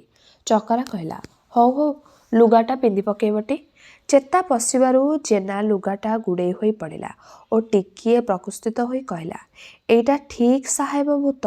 ମୁଁ ଯାହା ଭାବିଥିଲି ଠିକ୍ ସେଇଆ। ଆଉ କେଉଁ ଭୂତ ହୋଇଥିଲେ ଖାଲି ଡରେଇଥାନ୍ତା, ଢେଲା ପାଖରେ ପଡ଼ନ୍ତା, ଦିହରେ ବାଜନ୍ତା ନାହିଁ। ସାହେବ ଭୂତ ଛଡ଼ା ଆଉ କେହି ଏମିତି ଉପରକୁ ଢେଲା ଫୋପାଡ଼ିବା ନାହିଁ। ଓହୋ, ଦିହଟା କିଳି ନଥିଲେ ଆଜି ମୋ କଥା ସରିଥିଲା। ଆଉ ଟିକେ ହେଇଥିଲେ ଢେଲା ପକେଇ ସାଙ୍ଗେ ସାଙ୍ଗେ ତଣ୍ଟି ଉପରେ ଠିଆ ହୋଇଯାଇଥାନ୍ତା। ସାଙ୍ଗରେ ଯାଇଥିବା କେତେକ ଲୋକ ଏକାବେଳେ କହି ଉଠିଲେ, ଠିକ୍ ଠିକ୍ ଠିକ୍, ଆମେ ଫଡ଼ ଫଡ଼ ଶବ୍ଦ ତ ଶୁଣିଛୁ। ଜେନା ଗହଳି ଭିତରୁ ପଶିଯାଇ ପୁଣି କହିଲା, ତୁମେମାନେ ଯେମିତି ପଳେଇ ଆସିଛ ସେ ସାଙ୍ଗେ ସାଙ୍ଗେ ପୁଣି ଏକ ତାଳ ଗଛ ଭଳିଆ ବିକଟାଳ ମୂର୍ତ୍ତି ଧରି ମୋ ଆଡ଼କୁ ସନାଟି ଆସିଲା, ହେଲେ କିଛି କରିପାରିଲା ନାହିଁ। ଆରେ ମୋ ଆଲୁଅ, ଆରେ ସେଇଠି ତ ପଡ଼ିଥିବ। ତାପରକୁ ଛାଡ଼ିଦେଲି, ଛାଡ଼ି ପଳାଇଲା। ହେ ଯିବଟି, କିଏ ଜଣେ ଆଲୁଅଟା ଗୋଡ଼େଇ ଆଣିବଟି। ସମସ୍ତେ ସମସ୍ତଙ୍କ ମୁହଁକୁ ଚାହିଁଲେ। ଜୀବନର ମାୟା କାହାର ନାହିଁ। ଜଣେ କହିଲା, ଥାଉ ମ, କାଲି ସକାଳେ ନେଇ ଚାଲିଲା ପରି। ଏହେ, ରାତିରେ ହଇରାଣ ହେବି। ନଥିଆ ଚକରାକୁ କହିଲା, ଯିବୁଟି, ନେଇ ଆସିବୁ, ବିଚରା ଭାରି ହଇରାଣ ହେଲାଣି। ଚକରା ଆଲୁଅଟି ଗୋଟେଇ ଆଣି ଦେଲା। ଜେନା ରମେଶ ସତିଆ ପାଖକୁ ଯାଇ କହିଲା, ଆଜି ଆଲୁଅଟା ଜାଳି ହୁସିଆ ରୁହ, ଲୁହା ଜିନିଷ କିଛି ପାଖରେ ରଖ, କିଛି ଭୂତ ଆସିବେନି। ଆଉ ଦେଖ ସତିଆ, କାଲି ଯାଇ ସଉରି ଘୁଷୁରିଆକୁ ଡାକି ଆଣିବୁ, ସେ ସବୁ କିଛି ଠିକ୍ କରିଦେବ। ଆସ୍ତେ ଆସ୍ତେ ସମସ୍ତେ ଜେଜା ଘରକୁ ଗଲେ। ଭଗିଆ ବିଚରା କିଛି ଜାଣିପାରିଲା ନାହିଁ। ସତିଆକୁ ଆସ୍ତେ କରି ପଚାରିଲା, କ'ଣ ହେଲା କିରେ? ସତିଆ କିଛି କହିଲା ନାହିଁ। ରମେଶ ଗୁମ୍ ହୋଇ ବସି ଭାବୁଥାଏ, ମୁଁ ତ କାହାରି କିଛି ଅନିଷ୍ଟ କରିନି, ତେବେ ମୋ ଉପରେ କାହିଁକି କିଏ ବିଗିଡ଼ିଛି? ମଣିଷର ମନ ହିଁ ପୃଥିବୀରେ ସବୁଠାରୁ ଆଶ୍ଚର୍ଯ୍ୟଜନକ ଜିନିଷ। ଫୋପାଡ଼ିବା ଲୋକଟି ନିଶ୍ଚୟ ଭୁଲ ଭାବରେ କୌଣସି ପ୍ରକାର ସନ୍ଦେହ କରିଛି ଯେ ମୁଁ ତାର କୌଣସି ଅନିଷ୍ଟ କରିଛି ବା କରୁଛି। ଲୋକଟି ନିଶ୍ଚୟ ଏ ସାହିର। ବାହାରୁ ଲୋକ ଆସି ଏଠାରେ ଢେଲା ପକାଇବା ଅସମ୍ଭବ। ତେବେ ସେ ଲୋକଟି କିଏ? ଭାବି ଭାବି ରମେଶ ଶୋଇପଡ଼ିଲା। କିଛି ଥଳ କୂଳ ନ ପାଇ ଭଗିଆ ବି ଶୋଇପଡ଼ିଲା। କିନ୍ତୁ ସତିଆ ପାହାନ୍ତିଆ ଠାକୁର ପୂଜା ଘଣ୍ଟାକୁ କାନେଇଥାଏ। ଘଣ୍ଟ ବାଜିବା ମାତ୍ରେ ସତିଆ ଉଠିପଡ଼ି ଦାନ୍ତଟା ଘଷି ଦେଇ ଧାଇଁଲା ସଉରି ଘୁଷୁରିଆ ଘରକୁ। ଘୁଷୁରିଆକୁ ଖୁଣ୍ଟି ନାଟି ସବୁ ଘଟଣା କହିଲା। ଗଜି ଜେନା ଯେ ସାହେବ ଭୂତ ବୋଲି ଚିହ୍ନି ସାରିଛି ତାହା ବି କହିଲା। ସବୁ ଶୁଣିସାରି ଘୁଷୁରିଆ କହିଲା, ସାହେବ ଭୂତ ଠିକ୍, ଛାଡ଼ିବାକୁ ଟିକେ କଷ୍ଟ ହେବ, ବହୁତ ଗୁଡ଼ିଏ ଜିନିଷ ବି ଲାଗିବ। ସେ ଭୂତକୁ ମୁଁ ରମଣୀ ଆମ୍ବ ଗଛରେ ବନ୍ଧନ କରିଥିଲି। ଦିନେ ରୀତ ବାଟରେ ଗଲାବେଳେ ସେହି ବାଟ ଯାଉଥିଲା। ଗଛ ଉପରେ ବସି ଗୋଡ଼ ଦିଟା ତଳକୁ ଲମ୍ବେଇ ହଲଉଥିଲା। ମୁଁ ଉଠବେ ବୋଲି ଯେମିତି କହିଛି, ସନାଟି ଆସିଲା ତ ଆଉ। ସୌରିଆ ବୋଲି ଯଦି ଚିହ୍ନିଥାନ୍ତା ତେବେ ଦେଖିଲା ମାତ୍ରେ ଛାଡ଼ି ପଳାଇଥାନ୍ତା। ଆଁଟା କରି ଦାନ୍ତ ଦେଖେଇ ଧରିବି ବୋଲି ହାତ ବଢ଼ାଇଲା। ମୋତେ ହସ ଲାଗିଲା। ବାଁ ଗୋଡ଼ରୁ ଟିକିଏ ବାଲି ଆଣି ମନ୍ତୁରେଇ ଛାଡ଼ିଦେଲି। ଦେଖ ତା ବିକଳ, ଚେଁ ଚେଁ ହୋଇ ଅଧଘଣ୍ଟା ଯାଏ ରଡ଼ି ଛାଡ଼ିଲା। ପାଖରେ ଗୋଟାଏ ଲୁହା କଣ୍ଟା ଥିଲା, ତାକୁ ମନ୍ତୁରେଇ ସେ ଗଛରେ ପିଟିଦେଲି। କହିଲି, ଦେଖ, ଫେର ବାହାରେ ଆଉ କାହାକୁ ଯଦି ଏମିତି ଡରେଇବୁ ତେବେ ତତେ ଖଡ଼ିରେ ଭର୍ତ୍ତି କରି ପଙ୍କରେ ନେଇ ମାଡ଼ିଦେବି। ସେଇଦିନଠାରୁ ଚୁପ୍ ଥିଲା। ମହନ୍ତର ଗଛକୁ କଟେଇ ଦେବାକୁ ଫିଟିଗଲା। ଫିଟିଲେ ତ ସେମିତି ଉତ୍ପାତ କରିବ, ତାକୁ ପୁଣି ପକଡ଼ିବା ବଡ଼ ମୁସ୍କିଲ। ସତିଆ ଦିହରେ ସେତେବେଳକୁ ରୁମ ସବୁ ଠିଆ ହୋଇଗଲାଣି। ସାହେବ ଭୂତର ଭୀଷଣତା ଓ ନିଷ୍ଠୁରତା ଏତେ ଦୁଷ୍ପ୍ରସ୍ତ ହୋଇପଡ଼ିଥିଲା ଯେ ପଛରେ ଶୋଇଥିବା ସୌରିଆ ଗୋଟାଏ ନିର୍ବାଳୁଆ କୁତି ସେଇ ବାଟ ଦେଇ ଯାଉଥିବା ଆଉ ଗୋଟେ ଅପେକ୍ଷାକୃତ ଭଲ କୁତିକୁ ଦେଖି ଭାଉଁ କରି ଶବ୍ଦ କରିବା ମାତ୍ରେ ସେ ବୋପାଲ ବୋଲି ପାଟି କରି ସୌରିଆକୁ କୁଣ୍ଢେଇ ପକାଇଲା। ଅବସ୍ଥା ବୁଝି ପ୍ରକୃତିସ୍ଥ ହେଲା। ସୌରିଆକୁ କହିଲା, ଯାହା ଦରକାର ପଡ଼ିବ ଆମେ ଯୋଗାଡ଼ କରିଦେବା, ଯାହା ଖର୍ଚ୍ଚ ପଡ଼ିବ ଦେବା, ତୁମେ ତାର ଉପାୟ କର। ହଉ, ତେବେ ତାଲିକା ମୁତାବକ ଜିନିଷ ଯୋଗାଡ଼ କରି ରଖିଥିବ। ମୁଁ 4ଟା ବେଳକୁ ମୋ ମୁଠି ଧରି ଯିବି। ହଉ, ତାଲିକା କ'ଣ କୁହ? ସୌରିଆ ଗପିଗଲା। ମଦ ବୋତଲ ଗୋଟାଏ, ଗଞ୍ଜା, ଅରୁଆ ଚାଉଳ 2 ସେର, ଘିଅ ପାଏ 2 ସେର, ଅରୁଆ ଚାଉଳ 2 ସେର, ଘିଅ ପାଏ, ତଇରିଲା ତିଆରି ପିକା 8ଟା, ମନ୍ଦାର ଫୁଲ 8ଟା, ଗୋଟିଏ ନଡ଼ିଆ, ଚିନି ଚଣ୍ଟାଏ। ଏହି 8ଟି ଜିନିଷ ତୁମେ ଯୋଗାଡ଼ କରି ରଖିଦେବ। ଆଉ ଯାହା ଦରକାର ମୁଁ ନେଇ ଠିକ୍ 4ଟା ବେଳେ ପହଞ୍ଚିବି। ତୁମେ ଯାଅ ଜଲ୍ଦି। ରମେଶ ତାଲିକା ଅନୁଯାୟୀ ଆସିଥିବା ଜିନିଷ ଗୁଡ଼ିକ ଦେଖି ଗମ୍ଭୀର ଭାବରେ ସତ୍ୟ କହିଲା, ଆରେ ଗୁଣିଆ ତ ଆଉ କେତେ ଗୁଡ଼ିଏ ଜିନିଷ ବରାଦ ଦେବାକୁ ଭୁଲିଯାଇଛି। କ'ଣ? ଗରମ ମସଲା, ଆଳୁ ପିଆଜ, ରସୁଣ ବଟା, ହଳଦୀ ଲୁଣ, ଏଗୁଡ଼ିକ ନହେଲେ ତ କାମ ନ ଚଳେ। ଯା ସେଗୁଡ଼ିକ ଶୀଘ୍ର ନେଇ ଆ। ସେ ଆସୁ ବରାଦ ଦେଲେ ନେଇ ଆସିବା। ରମେଶ ଆଉ କିଛି ନ କହି ମୁରୁକି ହସା ଟିକିଏ ଦେଇ ଚିତ୍ର କରିବାର ସ୍ଥାନକୁ ଚାଲିଗଲା। କଣ୍ଟ ଦେଇଥିବା ସମୟର ଘଣ୍ଟାଏ ଆଗରୁ ସୌରି ଆସି ପହଞ୍ଚିଲା। ଜିନିଷପତ୍ର ସବୁ ଦେଖିଲା, ଠିକ୍ ଅଛି। ପୂଜା ଚଟପଟ ଆରମ୍ଭ କରିଦେଲା। କୌତୂହଳ ବଶତଃ ଗଜିଜେନା, ନାଥିଆ, ଚକରା ଆଉ ଜଣେ 2 ଜଣ ଆସି ସେଠାରେ ଜମିଗଲେ। ସୌରିଆ ମୁଣି ଭିତରୁ ଗୋଟାଏ ସରା, ଗୋଟାଏ ମଣିଷ ମୁଣ୍ଡ କାଢ଼ିଲା। ଫୁଟୁରୁ ଫାଟୁରୁ ହୋଇ ଗୁଡ଼ାଏ କ'ଣ ମନ୍ତ୍ର ବୋଲିଗଲା। ମନ୍ଦାର ଫୁଲଟିଏ ଫୁଙ୍କି ଦେଇ ମଣିଷ ମୁଣ୍ଡ ଉପରେ ଥୋଇଲା। ସତିଆକୁ କରଚୁଲିଏ ନିଆଁ ଆଣିବାକୁ କହି ପୁଣି କିଳିକିଳିଆ ପାଟି କରି କହିଲା, ଆରେ ରେ ସାଇବ ଭୂତ, ବଡ଼ ବଦମାସ ତୁ ତ। ଏଠାକୁ ଅଇଲୁ କିଆ? ପଳା ପଳା ମାରି ନିଆଁ। ଭଲ ଗତି ଥିଲେ ଯା, ଏଠାକୁ ଆଉ ତୁ ନ ଆ। ଦେଖିବୁ ଯଦି ଟାଣ, ମାରିବି କତୁରୀ ବାଣ। ଯା ଯା ଯା ଯା। ତାପରେ ମଣିଷ ମୁଣ୍ଡ ଉପରେ ଥିବା ମନ୍ଦାର ଫୁଲଟି ଆଣି କରୁ ଚୁଲିରେ ନିଆଁ ଉପରେ ଥୋଇଲା ଓ ନିଆଁରେ ଟିକେ ଝୁଣା ପକାଇ ଦେଲା। ଯିବୁନି? ଆଁ ଯିବୁନି? ଦେଖିବୁ? ଆଚ୍ଛା ହଉ ରହ। ଭକୁଆ ହୋଇ ସମସ୍ତେ ଚାହିଁଥାନ୍ତି। ସୌରିଆ ବୁଝେଇଦେଲା, ଏ ମନ୍ଦାର ଫୁଲଟି ଯେବେ ଧଳା ହୋଇଥାନ୍ତା ତେବେ ତା ଆଟ ଭାଙ୍ଗିଗଲା ଓ ସେ ଛାଡ଼ିଗଲା ବୋଲି ଜଣାପଡ଼ିଥାନ୍ତା। ଭଲରେ କ'ଣ ସେ ଯିବ? ତାକୁ କତୁରୀ ବାଣ ଦରକାର। ଦଉଛି ଶଳାକୁ ସାବାଡ଼ କରି। ଯାହା ଜିନିଷପତ୍ର ସେଠି ଥିଲା ସେତକ ସଜେଇ ଦେଲା। ପୁଣି ଫୁଟୁର ଫାଟର ହୋଇ ମନ୍ତ୍ର ବୋଲି ସବୁ ଜିନିଷ ଉପରକୁ ଫୁଲପାଣି ଛିଞ୍ଚିଦେଲା। ମଦ ବୋତଲ ଖୋଲି ସରାଏ ଟିକେ ଢାଳିଲା ଓ ଠିପି ବନ୍ଦ କରି ପୁଣି ଥୋଇଲା। ବାଇଗଣରୁ ଭୁଣ୍ଡିଟା ପନିକିରେ ଅଲଗା କଲା ପରି କକ୍ କକ୍ କକ୍ କକ୍ ହେଉଥିବା କୁକୁଡ଼ାଟିକୁ ମାଡ଼ି ବସି ଗଣ୍ଡିରୁ ମୁଣ୍ଡକୁ ଅଲଗା କରିଦେଲା। ସତିଆ ଚାହିଁ ନ ପାରି ମୁହଁ ବୁଲାଇ ଦେଲା। ରକ୍ତ ଟିକିଏ ସେ ସରାରେ ଦେଲା। ସବୁ ଜିନିଷରୁ ଟିକିଏ ଟିକିଏ ଆସି ସେ ସରାରେ ପକାଇଲା। ସେ ସରାକୁ ମଣିଷ ମୁଣ୍ଡ ଆଗରେ ରଖିଲା। ସତିଆକୁ ଡାକି କହିଲା, ଗୋଟାଏ ବଡ଼ ହାଣ୍ଡିରେ ଏ ଜିନିଷ ତକ ଖଞ୍ଜି କରି ରଖି ତେଲ ଉଣି ଗୁଡ଼ାଇ ଦେବା ପାଇଁ। ସତିଆ କାମରେ ଲାଗିଲା ଓ ସେ ମନ୍ତ୍ର ପଢ଼ିଲା। ଗଜିଜେନା ଟିକିଏ ପାଖକୁ ଘୁଞ୍ଚି କାନ ଡେରି ବସିଲା। ଆଉ କାହାକୁ କିଛି ଶୁଭିଲା ନାହିଁ। ଏକା ଗଜିଜେନା ଶୁଣି ପାରିଲା। ଓଃ, କତୁରୀ କତୁରୀ ମହାକତୁରୀ ବ୍ରହ୍ମ କତୁରୀ ତୁ ଥିଲୁ ବ୍ରହ୍ମାଙ୍କ ପାଶ। ସତ୍ୟରେ କାଟିଲୁ ତୁହି ମୁରର ସୈନ, ନେତ୍ରରେ କାଟିଲୁ ତୁହି ରାବଣ ସୈନ। ଦ୍ୱାପରେ କାଟିଛୁ କେତେ କୌରବଙ୍କ ମୁଣ୍ଡ, ସୁର ଅସୁରଙ୍କୁ କରିପାରିଲୁ ଲଣ୍ଡ ଭଣ୍ଡ। ବ୍ରହ୍ମା ତୋଷି କାମ ଚଣ୍ଡୀ ପାଇଲ କେତୋତେ, ଆରେ ବ୍ରହ୍ମ ବାଣ ହୁଅ ପରଶନେ ମତେ। ଚଣ୍ଡୀ ତୋଷି ପାଇଥିଲେ ନିତେଇ ଧୋବେଣୀ, ଆବର ପାଇଥିଲା ପିତେଇ ସୌରୁଣୀ। ଚଣ୍ଡୀଙ୍କ ଆଜ୍ଞାରେ ମୁହଁ ପୋଷିଅଛି ତତେ, କାଟି ପକା ଏଠି ଅଛନ୍ତି ଭୂତ ପ୍ରେତ ଯେତେ। ଏଠି ଯେ ସାହେବ ଭୂତ ମହାଭୟଙ୍କର, କର କର କାଟି ପକା କରିନାର ଖାର। ନୈତ ଧୋବଣୀ ପିତେଣୀ ସୌରୁଣୀ ରାଣ, ସାହେବ ଭୂତକୁ କାଟି ପକା ମହାବାଣ। କାଟ କାଟ ବୋଲି କାହାର ଆଜ୍ଞା, କାଉଁରୀ କାମଚଣ୍ଡୀଙ୍କ କୋଟି କୋଟି ଆଜ୍ଞା। ଆଡ଼େ ହାଣ୍ଡି ଭିତରେ ଜିନିଷ ସବୁ ଖଞ୍ଜା ସାରି ଲେଉତଣୀ ଢଙ୍କା ହୋଇଥାଏ। ମନ୍ତ୍ରପଢ଼ା ସାରି ସୌରିଆ ସେ ସରାଟାକୁ ମଣିଷ ମୁଣ୍ଡ ଆକାରେ ଥୋଇଲା। କରଚୁଲିଏ ନିଆଁକୁ ଟିକିଏ ଫୁଙ୍କି ଦେଇ ମୁଣ୍ଡାଏ ଗନ୍ଧକ ଭଳିଆ ହଳଦିଆ ଜିନିଷ ପକାଇଦେଲା।